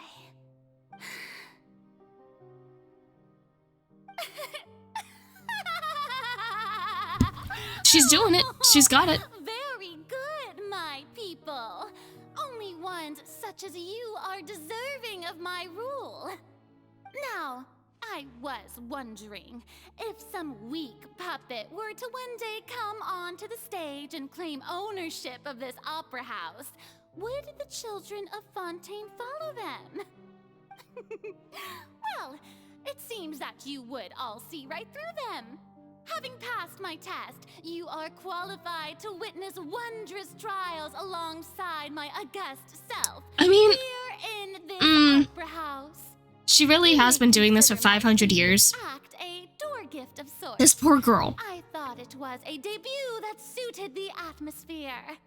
Now then, let us be reintroduced. Round 2. So that was just a performance. How could I have forgotten that we were inside an opera house? Her personality. It's quite shocking, to be honest, but I suppose it's a better look than before. Such a fascinating and bold deity. How there we go. Now everything's turning down. We're good. We're good. It seems I've turned them around. Best follow this flow and restart my accession speech. Resolutely. My dear people, whether you acknowledge me or not, whether you trust me or nay, I say to you, keep faith in your ardor for justice. We have heard it said that this nation's sins can no longer be washed away. Well, I say that justice is most fragrant when it blooms amid sin. The fact that it gives me an option here, I really want to just go back and see how it went, how it goes if I do the previous option. But for the fact that we need to change how we're acting, we'll just turn up the drama. The scales of justice should not weigh heavy in the hands of its god. On one side, it must carry fairness and justice. And on the other, praise and applause. May law be the prayer on our lips. May judgment be our worship. Let us light the fires and drink to the future of Fontaine. End the speech empathetically or close politely. Empathetically? There is no trouble in this world that justice cannot solve. All that is needed is for you, my people, to believe in it, heart and soul. So long as I, the Archon Focalor, stand within the Opera Epiclese, so long as I stand before the Oratrice, I shall even judge the gods of this world! It worked. It worked. That's all that matters. The one guy in the back. Yeah, I agree. Yeah. Opera House. How much time are like in between these? I'm gonna assume like not much. Oh, okay. Now we're running. Okay. Lady Farina, here are today's case reports, as well as a summary of the follow-up for your perusal. Come now, was I not just at the Opera House in person? Leave these kinds of things to Neuvillette. Besides, none of these trials were the one that I'm looking forward to the most. If I may be so impertinent, what kind of trial are you truly looking forward to? Something in 500 years, don't mind that. Magnificent, dramatic, and wondrous trial. A trial to end all things. How could you hope to understand? That's true. I fear I lack the ability to grasp your divine thought, Lady Archon. Oof. No need for fright, and do not take what I said before too seriously. Go now, do your duties. The trial I await. It will come one day. 500 years later. Okay, next one. I can't sprint though, so I'm just gonna... There we go. Lady Farina, I don't know what to say. Thank you for agreeing to see me. No need to thank me. Or rather, thank your own sense of perseverance instead. Long have you stood in line to meet me, have you not? Oh, I'm afraid that's just an inevitable consequence of my divine charm. All right, Deoteria, is it? How is your son's illness? You remembered me, and you knew of my family, too. He is doing much better now. In fact, he is far more of an ardent believer than I. He was the one who forced me to seek an audience with you, and to bring your words back to him. Oh, good. Very good. If this should happen again in the future, please do not hesitate to come and tell me. Going down to citizens' homes every so often, while not usual practice, should serve as a fine change of pace. You're such a gentle and wise god. So she's acting just how she's supposed to. I just don't know how long she was able to do this without cracking, because clearly she's been cracking this entire time we've been here. So she probably started a long time ago. Studying books? Is this the research that we're talking about? Here are the latest hydrological reports. As for the specific parameters you asked to take note of, I'm afraid things still don't look good. I see. It's as I thought then. As your god, I did already expect this, but I wanted to see how far your human wisdom would allow you to analyze it. All manner of signs indicate that the prophecy will still come to pass. Forget it. That's not something you need to worry about right now. Well, as I understand it, the Fontaine Research Institute is also trying to find a way to counter the rising water levels. Oh, that's great for them. Have they found anything? I'm afraid that they haven't found any effective solution thus far. Yep. Is that so? Well, no wonder. So she started cracking here. But I mean, of the gods after all. She's done great so far, though. She has actually done a really good job so far. I'm surprised she actually did manage this long, but... Okay, bedtime? The day is finally over. I haven't had a moment to breathe this whole time. But it's good to see that everything's getting on track. There are no longer any voices of suspicion. Maybe this is fine. I just need to keep going, and everyone will be saved. Alright, Furina, don't think too hard about this. You need rest. Tomorrow's a new day. Okay, day 4, Opera House, again. She just lives in the Opera House, apparently. Okay. Lady Furina, here are the new trial reports for the latest cases, as well as a summary of the follow-up. There'll be no need for that. I've seen them already. There's no need to go back over scenes I've witnessed in person before. Well, she's getting a little, Lady Furina, I've waited so long for this chance to see you in this manner. She's, Indeed, my dear, loyal citizen. This joyous moment is an honor for us both. Okay, she's kind of... Lady Furina, we're detecting significant hydrological anomalies near Poisson. Understood. Keep monitoring. Keep me informed should anything come up at the Institute.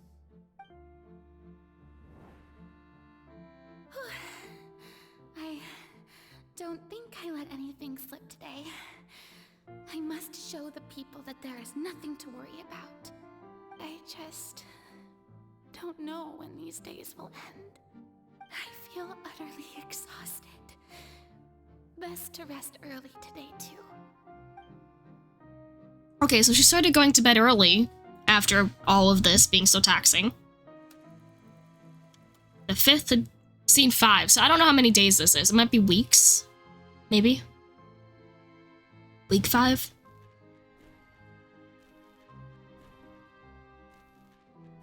Why are there some of her with long hair and some with short? Is there a meaning for that, or did they just need to use 2 models? Oh, no. Oh, gosh. Okay.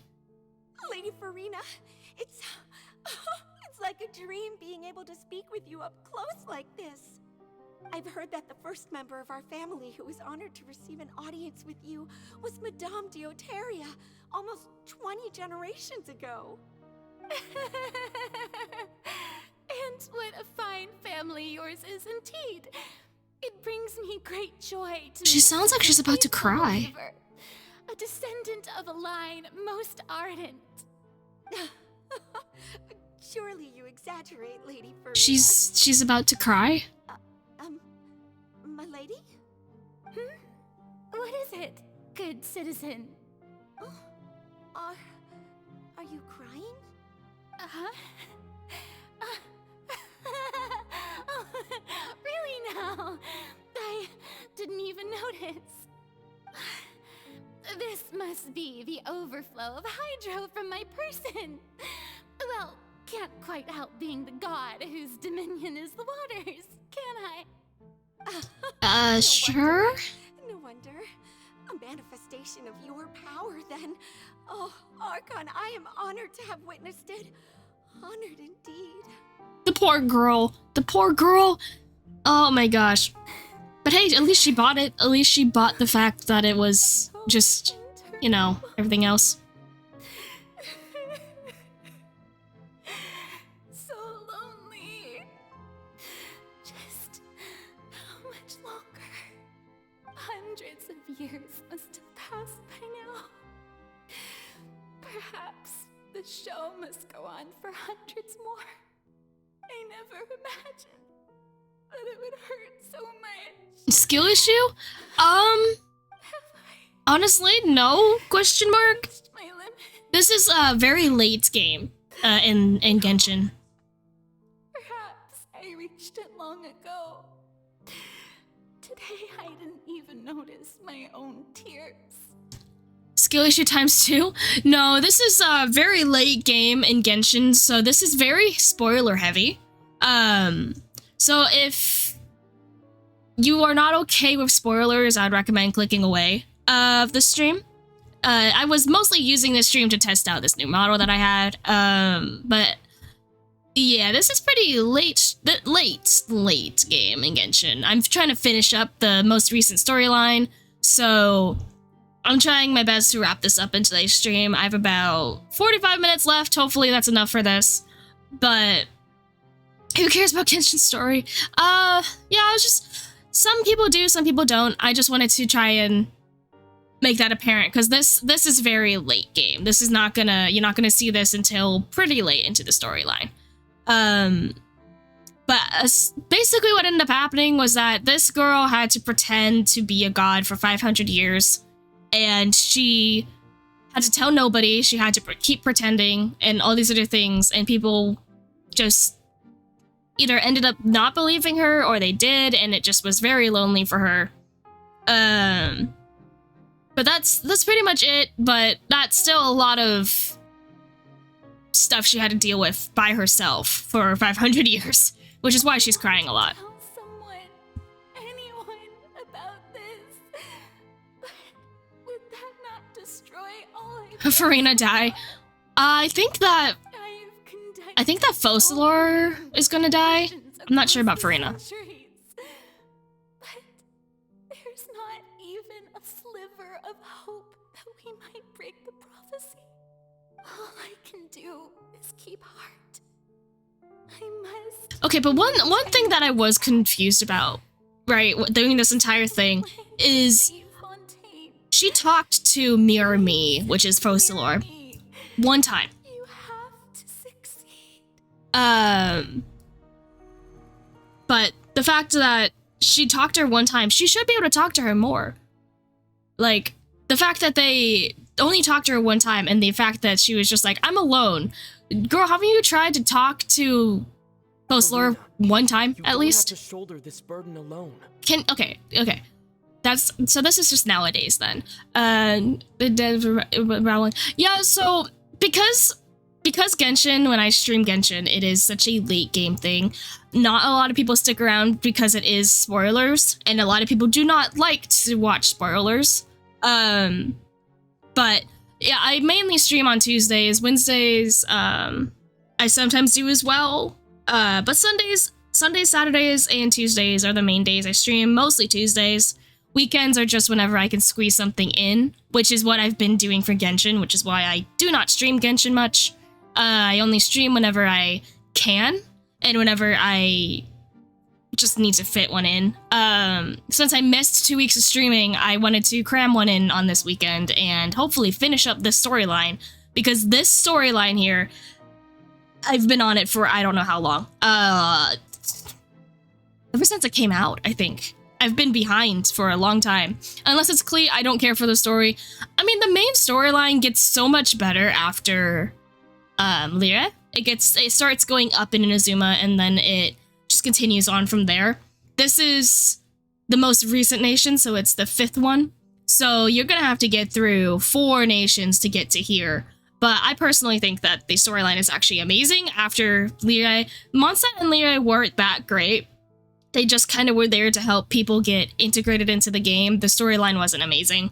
But as I've said, the more you get into the game, the longer these storylines are. The reason that this storyline, Fontaine's storyline, the reason it's taken so long is because the later you get into the game, the longer these stories go. I think Mondstadt was only an hour and a half for the main storyline. Lyra was about 3 or 5. Inazuma was around 10. But Sumeru and Fontaine are around 15 hours of dialogue and story, which is why it's taking so long for me to get through this. Inazuma was so time consuming. If you think Inazuma's bad, wait for Sumeru and Fontaine. Fontaine has taken me 8 streams, I think. This is the 8th one to get to this point. And that's because I have it on auto mode and I'm not skipping any dialogue. If you were just skipping dialogue and reading the subtitles, then I assume you get it done in a lot shorter of a time. But I'm trying to let this all play out because I like having these documented and I like being able to go back and rewatch these for myself to see the storyline and how everything played out. But like I said, this is very late game and it would take a while to get here. So, but I think this is wrapping up because this is whenever we started to get into the equation here and started to pull Furina from whatever funk she was in. She was in a really bad situation, so. I don't know what you might be keeping from everyone. Your people are more than willing to share your burden with you. That's my voice. Yeah, that sounds like it's me. I found myself here. I don't think the scene play Share my burden. Okay, now you're finally gonna tell me what I needed? It was fated right from the start that this would be my duty alone. I'm not much of a story if it doesn't latch me in the beginning. Doesn't need to be shared. Well, you can still choose to confide in someone. The stories in this game, definitely Mondstadt and Lyra weren't the greatest, but Fontaine and Sumeru's stories did latch me immediately, just because of how amazing they were written. Fontaine was a slower start, just because a lot of it was like, you gotta deal with this exasperated god just being very loud and being annoying, but there was a reason for that, and it kind of made sense. There's always a reason. Earlier in the stories, because there's technically separate stories, right? Like, Lyra is a separate story from Mondstadt and so on and so forth. But the whole thing is that, like, Lyra and Mondstadt was early game and they didn't have a lot of years under the belt. You like Barbara? That's probably why. Just share it with me. But Fontaine was really good. I'm what you'd call Fontaine is probably tied with Sumeru, I would say. Yes, I've heard that you came to Tevat from beyond the stars, yes. Okay, so we're just rewatching what we actually said, but from her perspective. And if Tevat is, in its entirety, a show on a stage, then you're just a spectator, aren't you? Apparently. If that's the case... Spill it, please, spill it. Right. I could confide in him, couldn't I? But if things don't play out as expected, the people of Fontaine will be the ones to pay the price. No, Furina. You shouldn't be selfish. Okay, so she just denied it because she thought she was selfish. Shellfish? Selfish. I can't speak English. Furina, you've worked so hard for so long. Surely it would be okay to put yourself first for once. Just this once. Is it such an outrageous thing to do anyway? To find someone in whom you can confide your frustrations and sorrows? Surely it could not hurt. Again, where was Focalor this entire time? slip through your fingers. Couldn't she talk to Focalor? Never come by again. Think about it. Long and hard.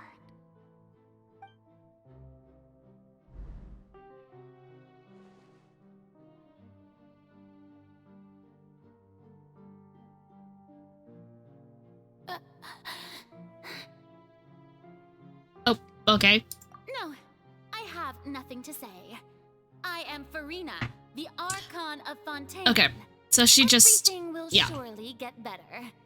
All you need to do, dear spectator, is to witness my performance until the curtains fall. No, she's not dumb. Like, she has her reasons for doing this.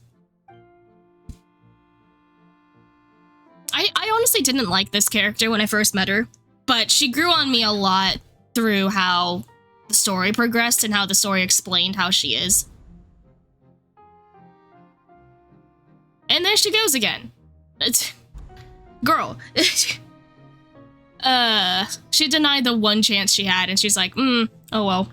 So even Farina doesn't know the truth? You've never once let her in on the full plan? Nope. Yes, it had to be done. To deceive the heavenly principles, you must first deceive yourself. She did very well. If she had let her resolve falter even once in these 5 centuries, Fontaine would have been doomed to the most tragic fate. It seems that trusting humanity was the right decision after all. I believe that I understand how your deception works, but that is only half the truth, is it not? How would you build on this foundation to save the people of Fontaine? That is the most I'm kind of distracted by the couches floating in the background. Of course, the Judex of Fontaine has pinpointed the crux of the issue. I'm trying to watch, but I also see the chairs moving in the background, and I'm like, what would happen if you sat on those? Yes? I've always suspected that it had its own consciousness. And Linny did mention that he heard a human voice within the core chamber.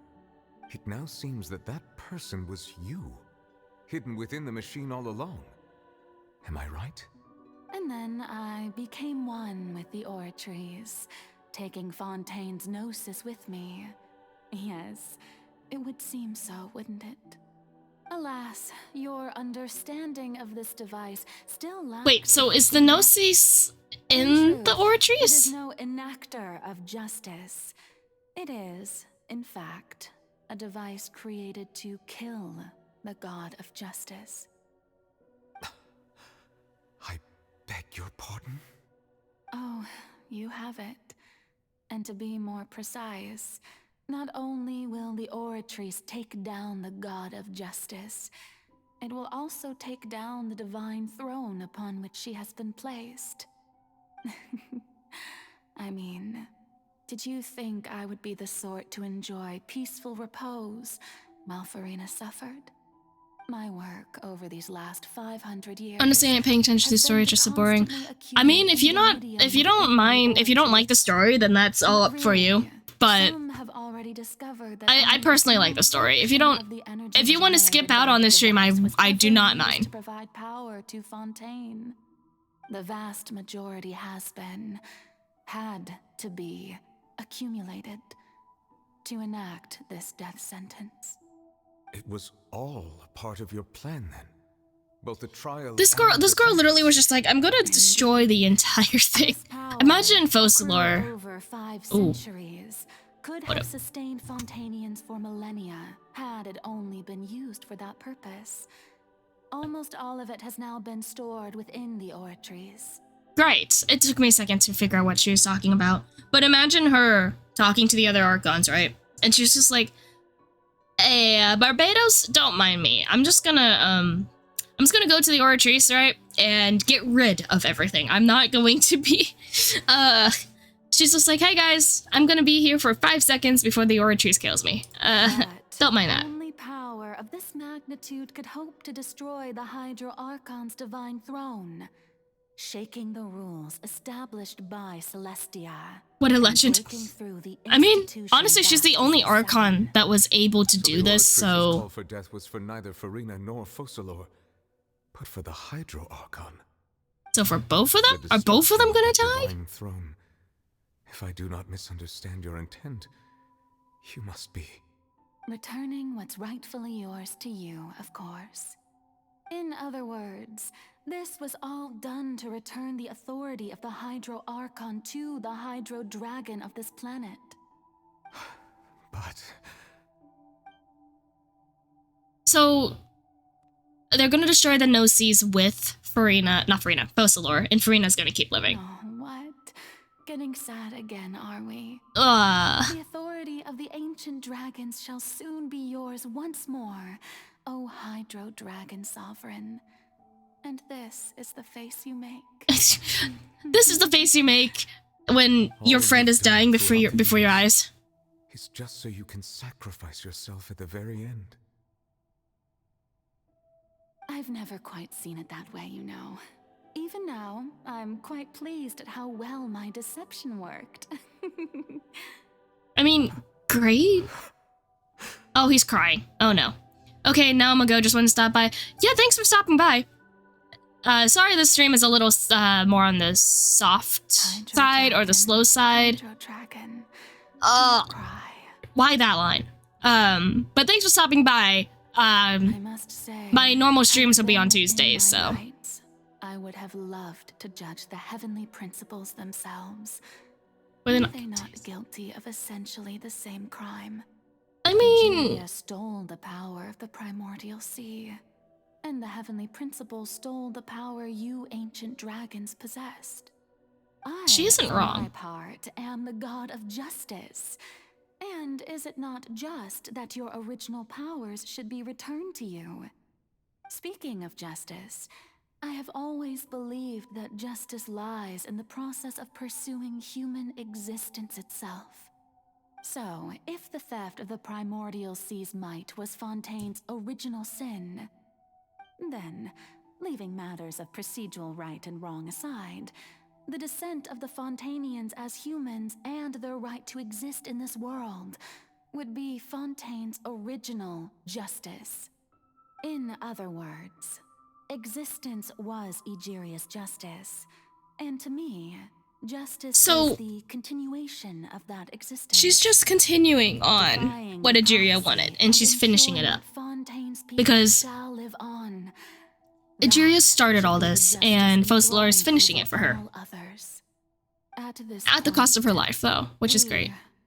And at the cost of the whole Archon throne. Or all other Fontainians have shouldered the burden of this sin for far too long. Iudex Neuvillette, the highest judge in our land, when you regain your full power as an elemental sovereign, what verdict shall you pass upon us? So when I was invited to the court of Fontaine to serve as Iudex, I see now that that was your idea too. At last, I now understand the true purpose behind this position. In the beginning, I was uninterested in human existence. But these 5 centuries of living alongside them have gradually brought about mutual understanding between us. And I have even attempted to feel as they feel. You are a devious one, Focalor. Things being as they are, surely you know that I could never declare them to be guilty. Focalor's just like, I mean, maybe. This is sad. This is so sad. The hour of my execution is almost here. For the sinner, the curtain call has come. I know I may not sound it, but faced with death, I find myself a little afraid. Perhaps this is one thing both gods and humans have in common.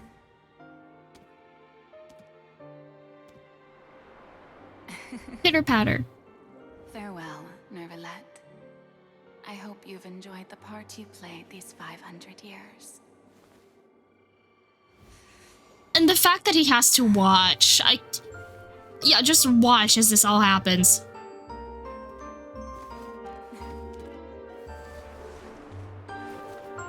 Wait, Furina?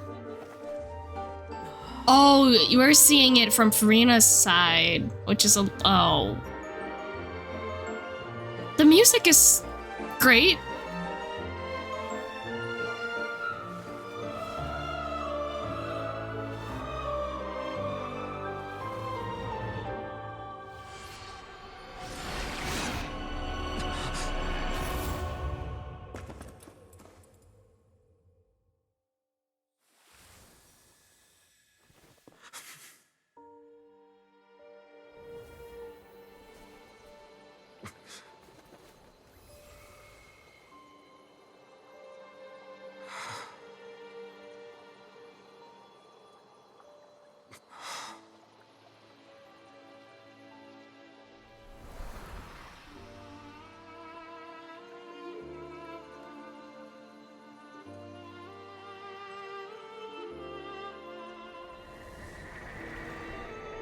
Oh gosh, no.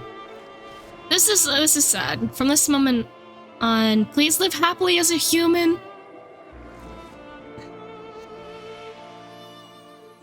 I mean, Furina's free now, though. That's something. Oh.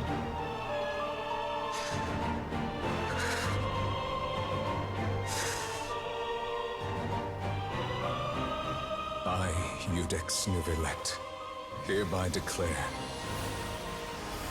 people of Fontaine, your sins are forgiven.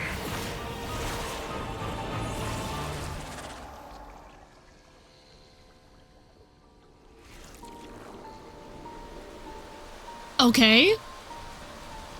So, what did he do? I'm confused.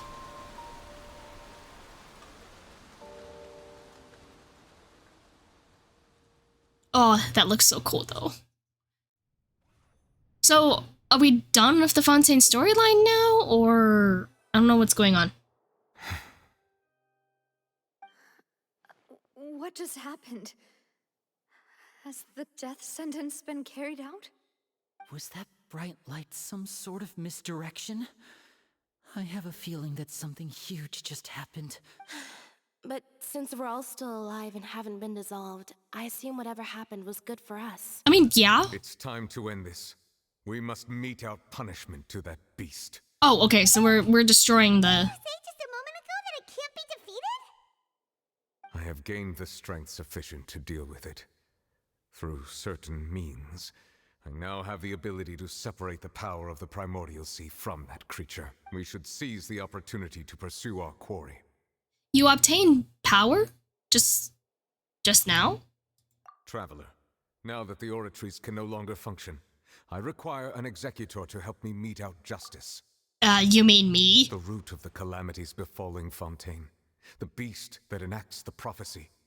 Its name is the all-devouring Narwhal. Come with me, traveler. The hour of execution has come. Okay, I guess this is the last thing in Fontaine. Oh crap, I didn't change my team. Crap. Oh, Child? Is that Child or is that me? I can't tell. I don't have a good team for this. I'm still building, Gaming. Oh. Oh, it's pretty. Oh no. Oh crap. Ooh. I've already done my best to separate the power of the Primordial Sea from the whale. Oh crap. I'm sure everything will be fine. I don't exactly think so myself. Find a way to Oh, come on. I shall share a part of the ancient dragon's power with you. We shall look for an opening together. Sure. Oh crap. That was not the character I needed. Panic. This is really not the team that I was gonna want to use for this, but it's fine. It's fine. It's fine. I need to heal. Oh crap. The all-devouring Narwhal cannot resist its instinct to devour. Continue to trigger its hostility. Chance will present itself. Okay. Well, it's almost full, whatever that circle is. Oh, I need Numa. There we go. Hey. Eat this. Eat Furina. This is just a My Hero reference. Eat this.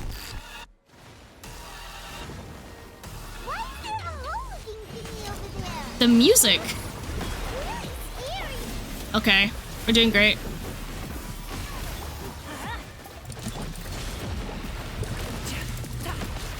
Woo! We're doing great. We're doing fine. I have granted you my protection. Do not fear. Seize the moment and use my power to suppress its root from within. That's what I'm trying to do. Oh, crap. That almost went badly. Witness the might of the primordial sea. Okay.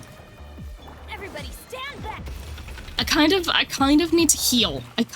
Oh, never mind. We're doing great. I didn't kill it though.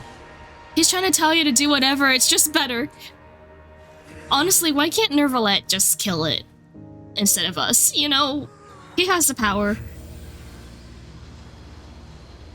Oh, we're gonna turn it into a baby? Because it grew from eating the seawater, you know? Oh.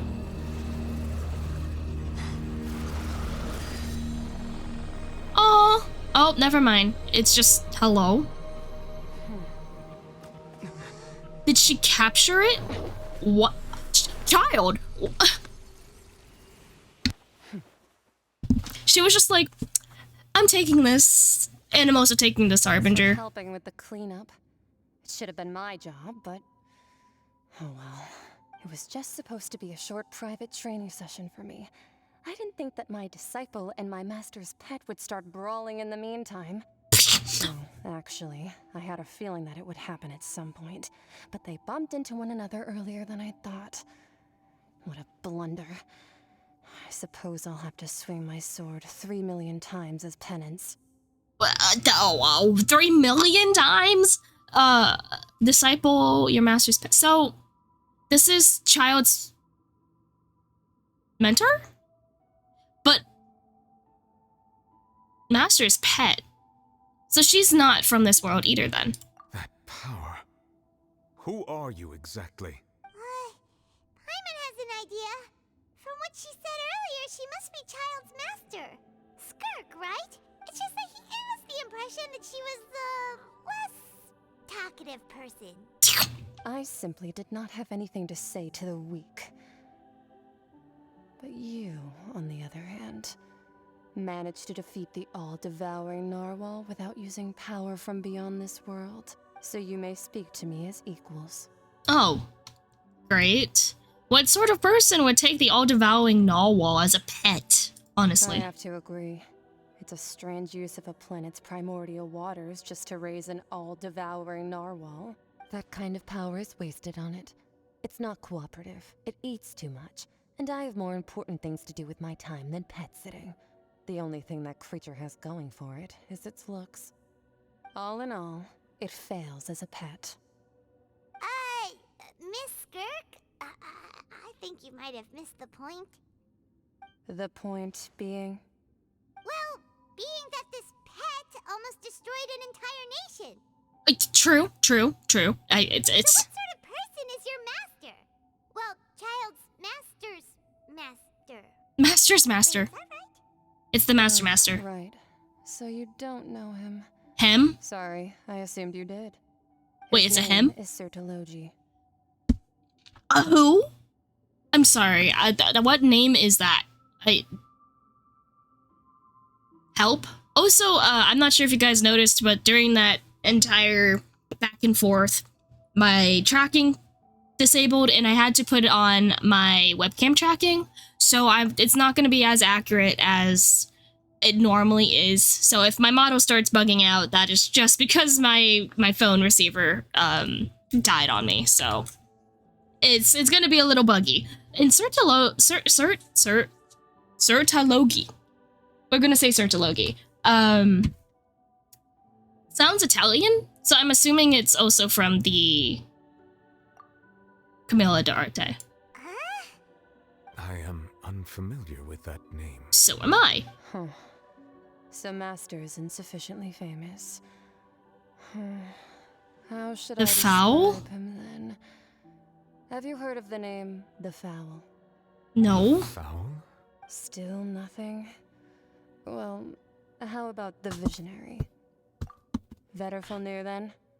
Or Gold Rhine-daughter? Wait. So Gold was a male? All this time I thought Gold was a female. And also, I thought they died in Connor. Ooh, that one we've heard. Rhine-daughter's part of the Hexen Circle. She's Albedo's mom, right? Oh, so you do know that name. To be honest, I also heard all of those names and titles from my master. I don't actually know them either, but I suppose you understand now, yes? My master is likely a similar sort to Rhine. Oh, it's not Rhine-daughter though. Form of perfection. Wait, didn't you also mention a visionary person? Paimon didn't quite catch their name. Actually, never mind that. I believe it expedient to inform you that the all-devouring narwhal used up nearly all its strength fighting you. Such roiling hydro energies will prove difficult for the planet's deep seas to digest. As such, the Fontaine back on the surface has most likely been thrown into chaos. In other words, the prophecy that you've been fretting over should now be in full swing. Huh? There's little to be surprised about, Paimon, but, are they going to be dissolved, or...? Not to worry. Focalor has already managed to deceive the heavenly principles. So it's just regular seawater that's flooding it then? In the end, the people will all be dissolved into the waters, and only Furina will remain, weeping on her throne.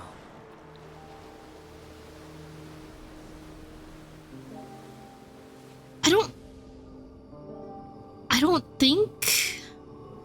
Only then will the sins of the people of Fontaine be washed away.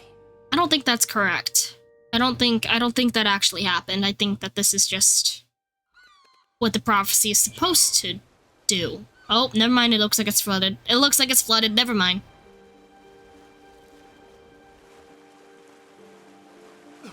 Oh, no, we're good. Yep, it is regular seawater. We're good. Okay.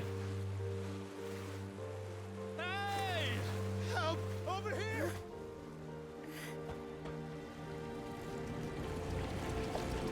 Speed on over. There we go. We got him.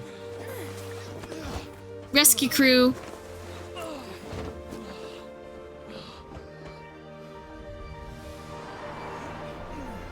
Okay, so of course Navia's obviously. Also, I was gonna say, Rivesley had an entire boat prepared for this.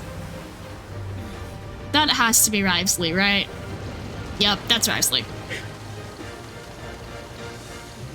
How is it flying, first off? All hands initiate emergency rescue. Okay, so it's working. It's working. Wait, are those... What?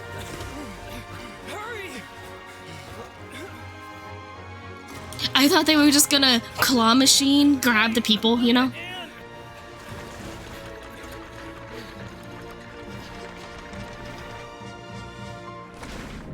Oh, Fremine! I guess he's saving people stranded. Yeah. This is actually really sweet, seeing how they're recovering from all this.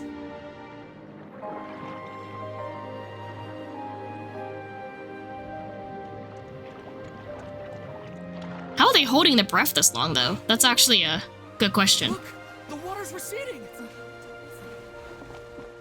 We can see the Opera Epicles now. It's a miracle. Okay, the water wouldn't be receding that quickly. It's a miracle! Water's receding. We didn't dissolve. The prophecy was wrong. The prophecy was wrong. No. It's more like the prophecy was right. It just, was something else. Wet socks. Wet socks. Come on, Furina. Wet socks. Are you alright? We're safe. The prophecy was wrong.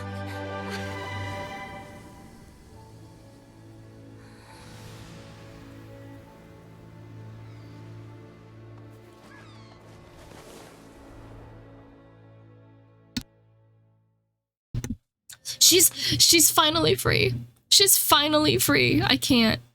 Okay, so that was a really good end to Fontaine. I don't know if there's any more story to cover. But while it's loading, that was honestly like probably the best story so far in Genshin. They're improving. They are drastically improving their writing skills. Renewed. The Spina di Rasula talks post-disaster rebuilding. Aw. I recently visited Poisson to That's meet cute. with Miss Navia, spokesperson of the Spina di Rasula, and we spoke about Poisson's present and future. Old soil can still give birth to new bloom, Miss Navia stated. Hope is like seeing a small cookie when you're starving late at night. A small cookie? Skyship Winglet, boon or bane of the Fontaine Research Institute. The various disputes that have arisen on account of Mr. Edwin have suddenly become a shield over the Institute, with Jurier turning out to be a once overlooked hidden gem. People always call the first researcher mad, but few know what to call the second. And should that latter person achieve a miracle, they would find it all the harder to find a word with which to classify him and his team. Wow! Paimon barely recognizes the people in the reports. Are those really Jurier and Navia? They sound like real big shots.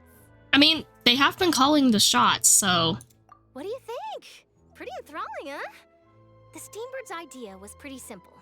With a disaster just having passed, we would print a free edition packed to the margins with good news to calm people down. The value for these big scoops lies in their inevitable follow-ups. We'll publish further reports and go into the stories behind those people.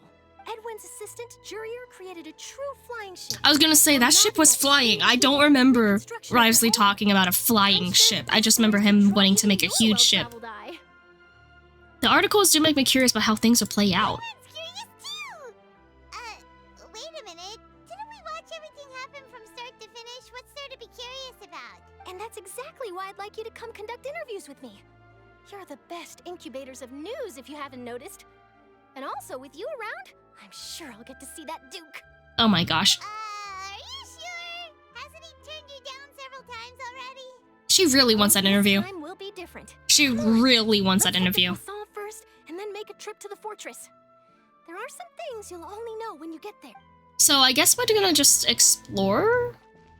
Whoa. Yo, Tears Among the Stars. What is that? I want to see what that is. A drop of water obtained from within the colossal beast who coveted the primordial sea of life. I can't speak English. I'm not gonna read all this. Nope. We still have Child's Vision, though. I feel like we should, give that back to him. English is hard. English is very hard. I give up trying to speak it. But we are almost up with stream time, so I'm going to try my best to finish this up pretty quickly. Wait, come on. This is why I got Shandyun, just so I can explore a lot quicker. I'm surprised that my Gaming team actually got rid of that whale. To be fair, we didn't kill it, we just got the shield down. Navia! Hi, Navia. Why are you with the Fatui? Oh, it's you. Hey, we're just having a look around. I'm here to update myself on how things are going here. Oh, the Fatui are here too. Let me introduce you. This is Mr. Garun Snezhevich. He represented the Knave in sending us a large amount of supplies, and is helping with our work. Our residents are hard at work as well. Thanks to everyone, work is progressing nicely. We've lost a lot of people, but we're moving forward. That will have to be enough. Hello, Miss Charlotte. I'm a big fan of yours. I especially like that article you wrote last year about Fontaine's stray cats. I don't But trust if you. you. Don't mind, could you not emphasize our role too much in your report? It's not charity we're doing here. We just happen to share the same interests as the Spina. I get where you're coming from. I'll keep it as simple as possible. Or would you be willing to... That would be fine. Oh, you're back too. So, the Fatui don't want We finished laying down the construction credit? materials. It'll be another hour before the workers are able to go over there. Huh? You're here too, Clarence? Well, her reputation's greatly risen after that whole duel business with Miss Farina. So she's here in Poisson to wait out the heat. No. All right. She really came here to help me out. She's There's like, too I much to must help. consider in the reconstruction of Poisson. The Spina has need of more decision makers. And, well, I do already happen to be connected to Mr. Callis. Oh, wait just a moment. Do you mind me asking a few questions? Oh my gosh, You know, Charlotte. How you felt before the duel, about what it was like facing down a god. There's lots of exciting material there, I bet. Forget it. I'm sure you can find a better theme than that, Miss Charlotte. I see you're the same as always. Couldn't you do me a favor for Navia's sake? Couldn't you give me something to go off of For my here? sake, you might as well just take a few more photos of me. Or of the Traveler. It's better than wasting time persuading Chlorand at any rate. Of course I will. I'm not gonna let him off that easy. All right, then Oh, everyone who wants do I to have be to in the actually photo, gather move up. or? And Oh, nope, we got it. Okay. Oh, that's cute. Was it a good shot? Did Paimon look cute in it? Not bad. Your addition really helped the composition of the picture. All right, hang on a moment. Let me snap a few more shots. We're getting a whole. Whoa. That's not a few more. That's a lot. All right, that should do it. I'll be back here later anyway, so let's call it a day. You're very quick.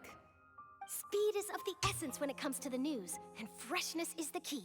Also, not to brag, but I'm pretty good at building connections. Who knows? I might eventually get that interview with you after all, Miss Clorand. Wow, you really do have that never say die spirit. I'm impressed. I'll hazard a guess that this is how you got that interview at the Fortress of Meripede. You already knew she was going? Whoa, you're well informed. Let me make a guess too. I asked Sijuin, who told Monsieur Nervillette, and he told you, right? Oh, okay. That's a very complete information chain. In truth, all Monsieur Neuvillette asked me was, when did the fortress become so friendly towards the media? I told him that it was best not to speak too soon. There's no guarantee that Ridesley will make a personal appearance. You're right. I've got to treasure every moment I have with them. In which case, I'll be making a move first. Stay safe now. And tell me if you hear anything interesting. I'll treat you to afternoon tea in exchange. Okay. Not sure I told you, but I got Nervillette. Did you really? Okay. If it wasn't for the fact that the Knave was coming out, soon, I would go for Nervillette, but I'm going for the Knave first. Meripede. It's this floor. You know what? I'm just gonna click on that and teleport there. I think you still have 11K. I don't understand how to be rich. I'm broke. I'm broke on Primo Gems and in real life. We're here again, huh? There's a real nostalgic feeling to this place. Nostalgic? I think it's just being a prison. He's back. He's back. Did you come all the way to the entrance to greet us? Of course. I'm here to welcome you and our dear Miss Charlotte, whom our good head nurse recommended to me. Honor to finally meet the much I do the Welkin, then save it for whatever I want. I mean, true. I don't really. I did Welkin one time. But that said, I shouldn't be the focus of your But I don't really do that much. I trust you recall our agreement? What agreement? Of course. All right then, this way. Rivesley really didn't want to deal with the media. He just did it because of Sijuin. Jury is just. Hey, no need to be so nervous. I've already taken all the photos we need. Miss Charlotte, do these pictures really need to be published on the cover of the Steambird? It would seem that Miss Lorvine doesn't want her face to appear beside that of Mr. Jurier, Sir, please don't say things like that. Don't say it like that. But it looks like dear Mr. Jurier denies it. Might this interview be very important to you then? No, I just... This is my first time being interviewed, and I'm very thankful to the Steambird for... Now, I might not look it, but I actually did meet Mr. Edwin once. And I'll be honest, I enjoyed chatting with you more. You've definitely got more of that genius vibe going on. The boat that brought about a miracle, the ark that saved the people. Why, you recreated a myth. Our face in the corner. Still, if I might ask, where's that flying ship now? Huh. Looks like Charlotte's trying to get herself. She's trying. Hey, that's what they do, though. I have to apologize, but that ship is presently in the bowels of our factory. I'm afraid it won't be easy for you to get a shot of it. Really? Well, then in that case, could I have an interview with you? Could I have an interview, you know? She really does know how to squeeze opportunities for all they're worth. I mean, honestly, that's what she has to do. My answer, I'm afraid. Best you interview our head nurse instead. Or perhaps you'd like to take another photo of this couple of researchers? Did you really have to use the word couple? Well, then, 2 solo photos will do. 2 solo Is my hair photos. messed up? Please, someone help me have a look. No. Sure are getting pretty lively here. We've seen this kind of thing before. Oh, Siegeween! everyone's here. Would any of you like to try No, this no, new no, drink I no, came no, up with? no, no, no, no. Siegeween. Hey, Miss Charlotte. Why don't you, take some pretty photos of our head nurse? Sure. Come on, Miss Siegeween. Over this way. Let's find a brighter spot. Sure. Do I have to smile? Do I have to smile? I don't know how to do this. Same old, as you can see. Fontaine's undergone some changes, but this place is still more or less the same. Other than that flying ship, I can't with Juria's voice. too much He attention, sounds I so think. nasally. That's why I decided to let the interview. I don't mind it, but it's just the, you know, Rivesley to him just is a drastic change, you know? You're too kind, sir. I believe that you too should have your day in the sun. Not that you would want that, which is a pity. I'll just leave the spotlight to you two. You walk with Rivesley for a while and share news of him from above ground. Lots of things happened that day, huh? Anyway, regarding that Harbinger, I'm not sure you remember, but his 3 young followers are still waiting. Oh. He sure did win them over, huh? I'll tell them that there's good news and bad news. The good being that their boss seems fine, and the bad being that they must face extended sentences for abetting his escape. Well, also the fact that his boss is, their boss is kind of tossed into the abyss. Are things gonna change for you too? What change can there be? The fortress will keep chugging along, and so will my duties. As to what Miss Farina's departure will mean for the nation, and if our laws and governance will be transformed, we'll leave those to the folks in the overworld. Hey everyone, the photo shoot's done. That's great. Anything else? What do we do now? Good. In that case, let's call it a day. Because I'm sure Rivesley does not want Charlotte down here any longer. Let's go. Till next time, everyone. There'll be a next time? Maybe. Who knows? I might write a story about the underwater factory next time. Until then. Rivesley really doesn't want that. Stop the docks. The docks? Are we talking to Nervalette? Oh, all the way back here. Okay. I wanna try and wrap this up. I do honestly think that Fontaine is probably the best story-wise. I do like this one the best. Inazuma, I personally do also like a lot, but not as much as Fontaine. They have, I think that they're just getting progressively better and better with their story writing skills. Whee! Okay. I'm gonna drop here, if I can. I missed. Oh well. Oh, I'm falling. It's fine. We don't talk about that. Hello. Oh, it's Lynette, Lenny. Where's Fremine? Oh, there he is. I didn't see him. So I guess this is the evacuation. Navia mentioned that she stayed in touch with Linny and the others after working together. Apparently, they've been at the docks distributing these strange pockets. The strange pockets! Traveler, Paimon. Ah, and Miss Charlotte, too. Hello, we're back. How are you guys Would doing? like a magic pocket? No. What sort of gadget is it? It's a wondrous bag that can be used to carry many things. The water level has returned to normal, but if you see any of your things floating around, you can use this to carry them. Or you could trick a friend into doing it for you. What does that mean? I wonder which of my friends would fall for that. No, no, no. Don't rope me into this. You could just make a friend like Fremine here. Isn't that right, Fremine? Huh?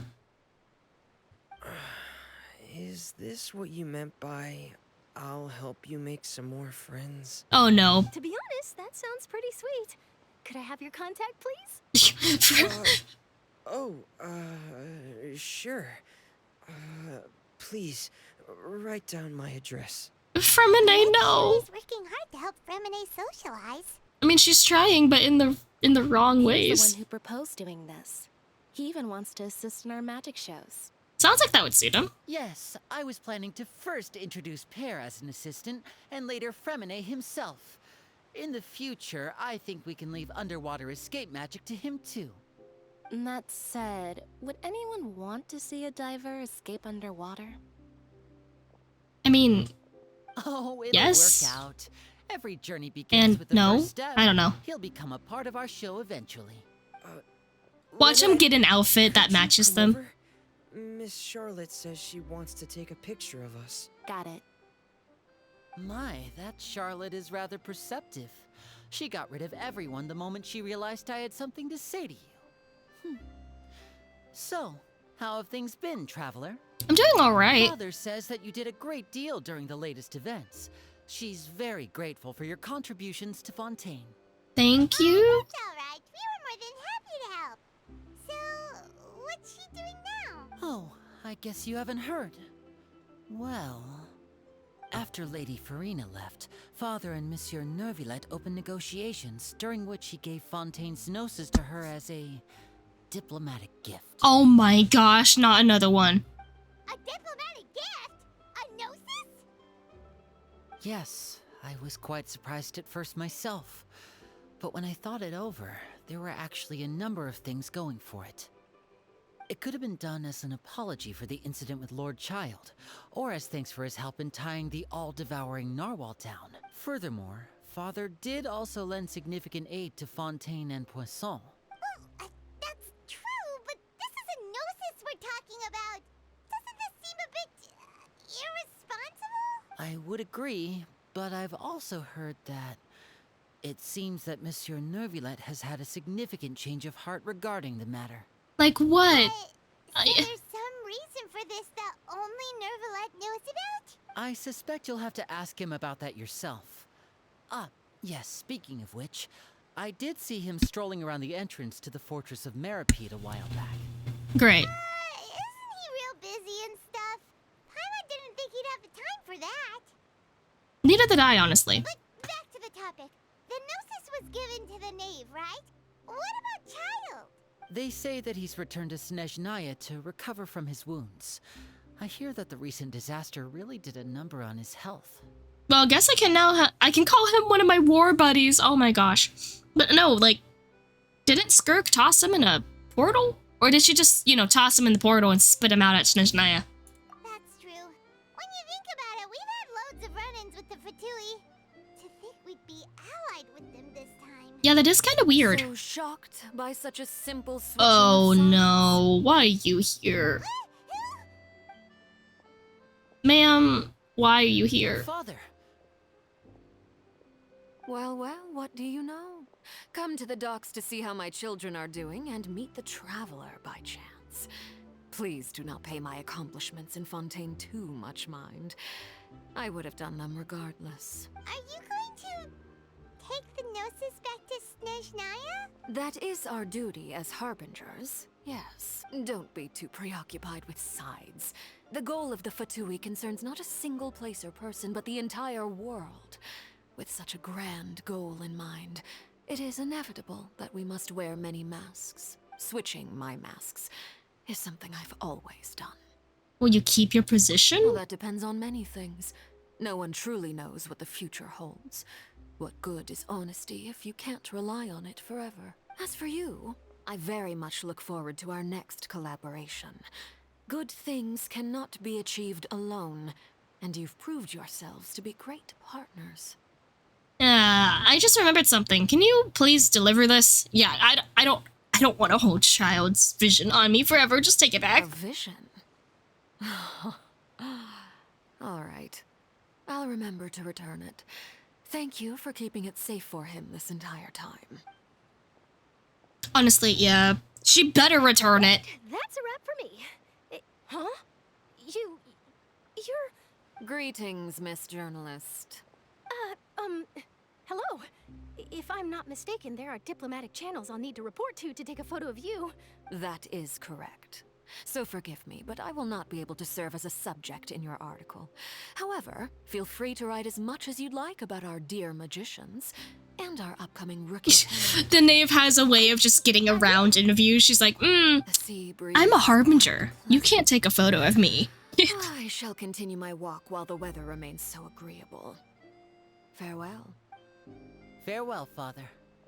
Oh, she has such an intimidating presence. I didn't even dare to take a picture. Thankfully, I've already wrapped up all my pre-scheduled interviews. Thank you all. This'll be more than enough for me to write about, I'm sure. Don't be too nervous. Why don't you take a magic pocket before you go? Here, Traveler, Paimon, you take one too. To move things about? I guess? That's right. Oh. Funny.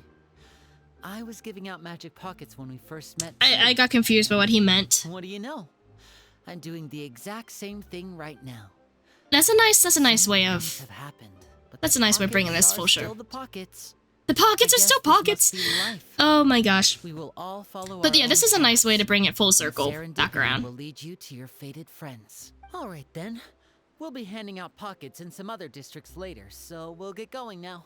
Have a good day, you two. Well, guess we sent Charlotte off. Okay. So I'm guessing this part is the last part where we talk to Neverlet.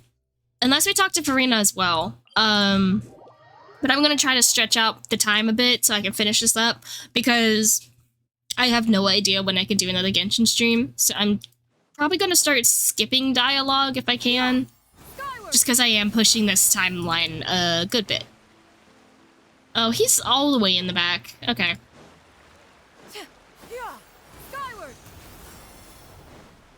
Yeah, we gotta go around.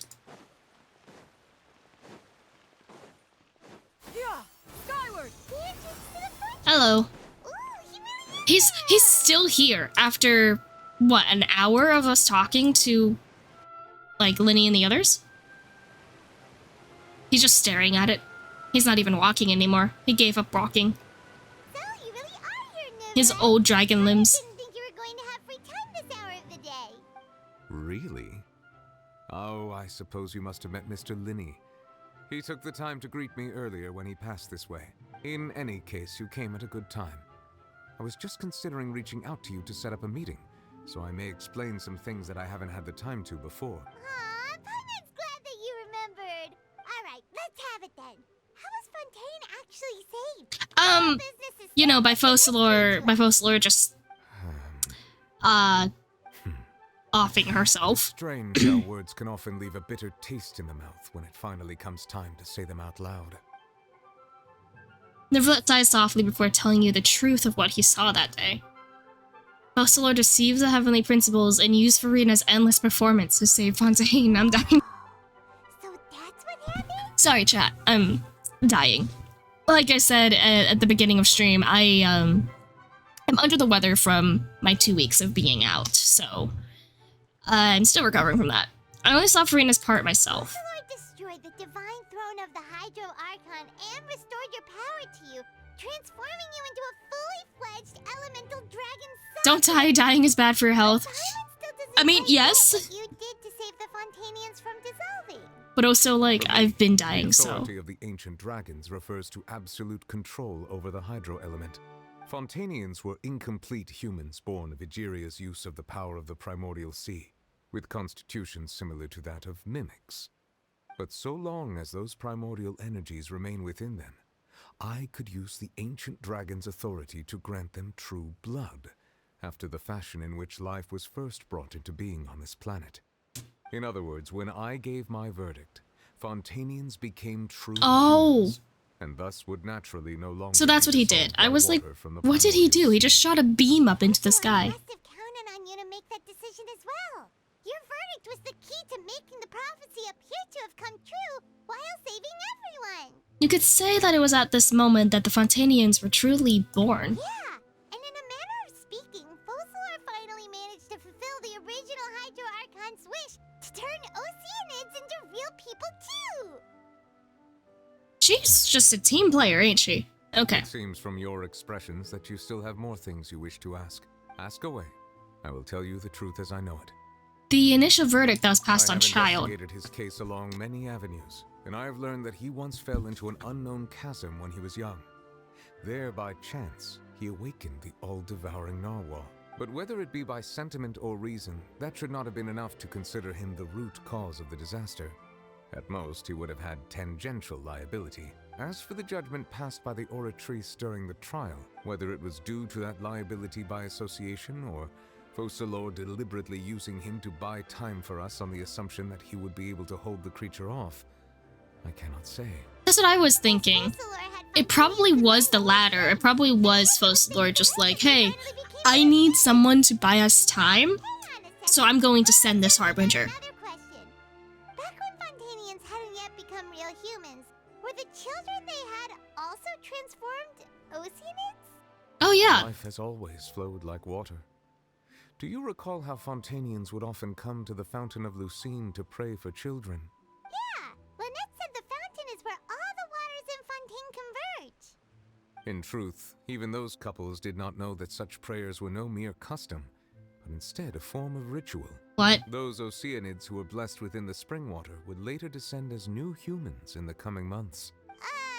Paimon sorta gets it now. I'm confused. I'm confused. What? Ritual won't be of any further use, but it'll probably live on as a local custom. Ask away. I Wait, will tell so you the truth as I know it. I'm sorry, my brain. So whenever couples came to the fountain asking for children, and they actually got it, the wish came true. Did a child that, you know, was an Oceanid just descend from the heavens? It's like a stork? Is that what it's called? It's like a baby being carried to you by a bird, but instead of a bird, it just descends from the sky.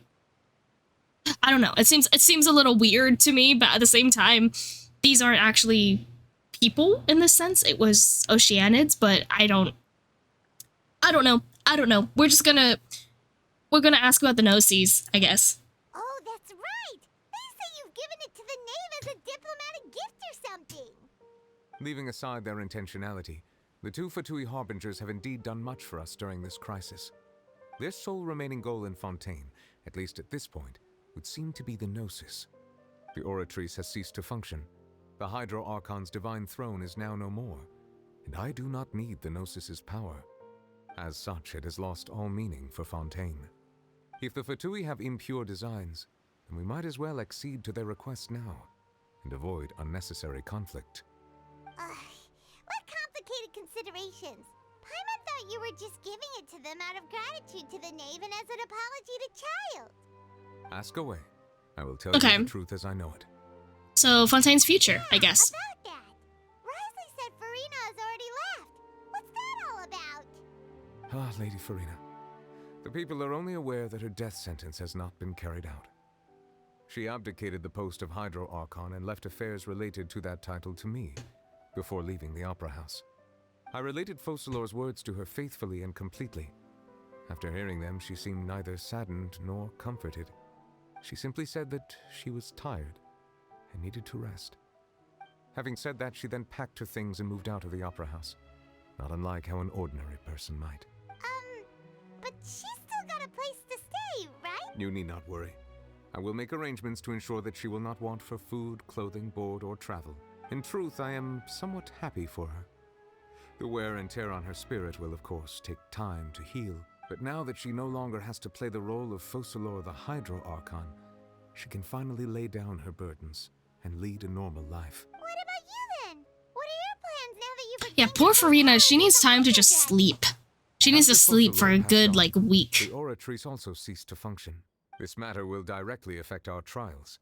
After much careful consideration, I've decided to take over its role in our courts. From now on, I shall hear cases and pass verdicts by myself. Looks like you're still considering stuff from the perspective of the Udex, huh? As an elemental dragon, there are indeed many things that I must do. But this power and this duty, in a manner of speaking, you could say that both were granted to me. As such, before I attend to my other responsibilities, I must first and foremost continue to serve Fontaine as its highest judge. The duty of the Hydro Sovereign and the duty of the Iudex shall coexist within my person.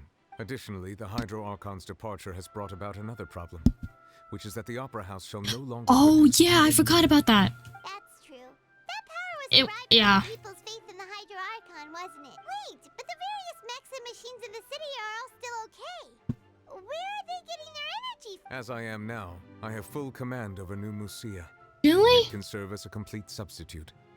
Another reason why I cannot quite leave Fontaine immediately. Oh, he wants to leave? This ancient dragon's authority stuff is really quite useful. Yeah. He seems very OP. Okay. Next stop on my journey is the last thing. To Natlan, I presume. Yep. I'm afraid that I have little talent as a travel guide, so all I can do is tell you what I know about that land. As far as I'm aware, Natlan can be said to be... So Natlan. I've been saying Natlin. A nation of dragons?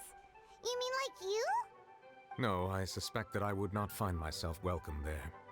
Unlike ancient dragons such as myself, the dragons of Natlan have undergone long years of development and evolution. Large numbers of them have entered a form of coexistence with humanity. Seriously? Natlan is also the nation of war. War ravages those lands like an undying flame. Oh, that's great. There is one other piece of information I got incidentally from my negotiations with the Knave that I believe may be useful to you. The Harbinger known as the Captain has thrown his hat into the endless ring of war. The Captain. Sounds like a real tough customer. Seriously, everywhere you look, there's a Fatui Harbinger doing their thing. Pretty much. I suggest that you fully prepare yourself before going to Natlan. In the meantime, Fontaine's doors will always be open to you. Ask away. I will tell you the truth as I know it. That's all. Hang on a sec. Paimon's still got a question about Gnosis. When we spoke to Linny earlier, he mentioned that your attitude towards giving away the Gnosis had clearly changed. We guessed that there might be some reason for it that only you were aware of. No wonder the House of the Hearth is the Fatui's intelligence division. They are certainly sharp. So regarding this specific issue, I was just getting ready to share something with you. What is it? In truth, I exchanged some further words with that lady named Skirk after sending you two back to the surface. It went something like this. Oh, okay. A cutscene? Cutscene. Okay.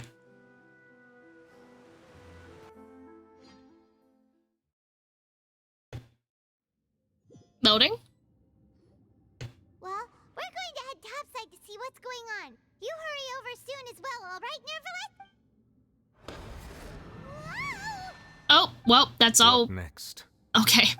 He just sends them up. The all-devouring narwhal isn't here, so I'm no longer getting any interference. I can finally catch the scent of your power.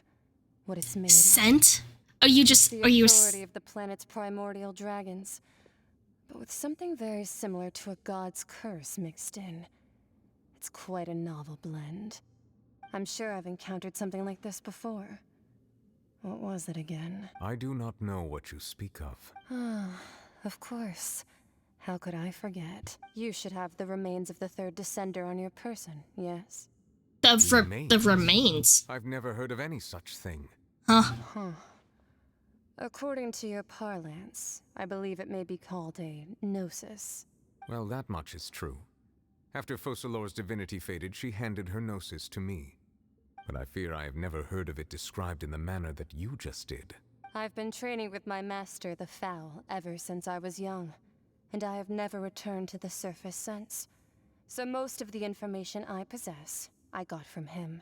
It is only natural for those who are greater than humanity to possess a different sort of common sense, which is why there are so many problems in our attempts to communicate with humans. Regardless, you should probably get rid of objects of misfortune to prevent any disasters from befalling you. To live in itself is a blessing. But once a person dies, the bonds he once had with this world shall all turn to curses. Oh, well, that's great. No need to fret. These are just my personal thoughts, and my reason for no longer wishing to return to the surface. This third descender you refer to, who are they? And when did they die? Master never mentioned them to me. Perhaps it just wasn't that important for me to know. If you're interested, though, I could ask him. I'll be sure to pass the answer on to you next time. Next time? You believe we will meet again? I do. Wait. I have a disciple of my own, don't I? He can be the messenger then? Yep. I have a disciple. I'm gonna just send him. But, okay. I'm trying to process. There are 4 descenders. So the third one is the one that the Gnosis are made out of? Whether it would prove useful or not, I wanted to pass that information on to you. The remains of the third descender? So that's what the Gnosis actually are. Paimon just thought they looked like chess pieces. How could they be a person's remains? Exactly. All the same, assuming that there was no misunderstanding or special metaphor at play, that is what she meant to say. And she said that it would bring misfortune and that you should check it, which is why you gave her the Fatui. If she speaks the truth, then I would simply be putting Fontaine at unnecessary risk by keeping it here. A descender. She mentioned one of them. I am the 4th descender. 1, that the Gnosis are related to descenders, and 2, that one who came before me has already died. I had guessed that you might already be familiar with this concept, but I did not expect you to be one of them. That means that the Gnosis, which are exceedingly element compatible and can even enhance elemental abilities, do indeed come from the 3rd descender. I wonder. Does your body also possess similar properties? Do not take me apart. Like being able to use elemental powers without a vision. That does sort of count as special compatibility, right? No, let's not think about this stuff right now. It just feels... Can you not, tear me apart? The traveler to the dead 3rd descender and all. I won't die so easy. That's what you say, but this topic still feels like bad luck. It does. Once Child recovers, let's get some more answers out of him. Or go look for his master and get the answers that way. I too believe it unwise to make too many blind guesses when information is lacking. The same is true of being at court. All right. Whatever the case, it seems like the crisis here in Fontaine's over for now. Yes. All of Focalor's efforts were for this moment as well. But she sacrificed herself in the end as a god, and she suffered through all those years as a human. Was that really what she wanted? I suppose that would be the mystery of a god's will. Can you understand the will of the I gods? suspect not. But once in a while, I too would guess that if wishes were like the clouds in the sky, they will one day return to the earth as raindrops. Life flows like water, and rain is the final answer. The water levels may sometimes tilt one way or another, but the rain falls fairly upon all. And unless it sprinkles, is the difference between the rains that fall upon all of us. Oh, okay. We're finally done. Man. Fontaine's storyline was like 15 hours or something like that. Oh my gosh, it was way too long. But it honestly, it's fine because it's such a good storyline. I do not mind. But like I was saying before we went through all of this, I am going to close off stream pretty quickly. So just 1 second. Because we did go over by a half hour. I was expecting to finish this a half hour ago, but there was that after everything and wrapping up things that took an hour. So, not an hour, a half hour. So we ended up going over just a tad bit. But like I said at the beginning of stream, I will be streaming Alan Wake on Tuesday at my same normal time. I suspect that I'll have 2 to 4 more streams out of that before I go back to Resident Evil. Today I just kind of wanted to use as a chill stream and to test out my new model, to get back into the swing of things after I've been gone for a couple weeks. But now I should be able to go back to my normal routine. And now that we finished Genshin storyline, right? There probably won't be any more pop-up Genshin streams, just those random ones for a good while until Natlan comes out. So instead of Genshin, I'll actually have some other streams prepared for you guys in the meantime. I have some streams planned for Bokura with Howie. I have some streams planned out for Valorant with Aries, and a couple other streams like that I'll probably do instead of Genshin on the Saturday streams when I can. But other than that, I don't think I have any announcements and anything like that. Just keep an eye out on my schedule. Like I said, Ellen Wake's gonna be Tuesday. But other than that, that is all for today. I need to down some more cough drops and some more medicine before I start hacking up a lung again. But thank you guys for coming out to watch. I will see you guys all on Tuesday. Have a good day.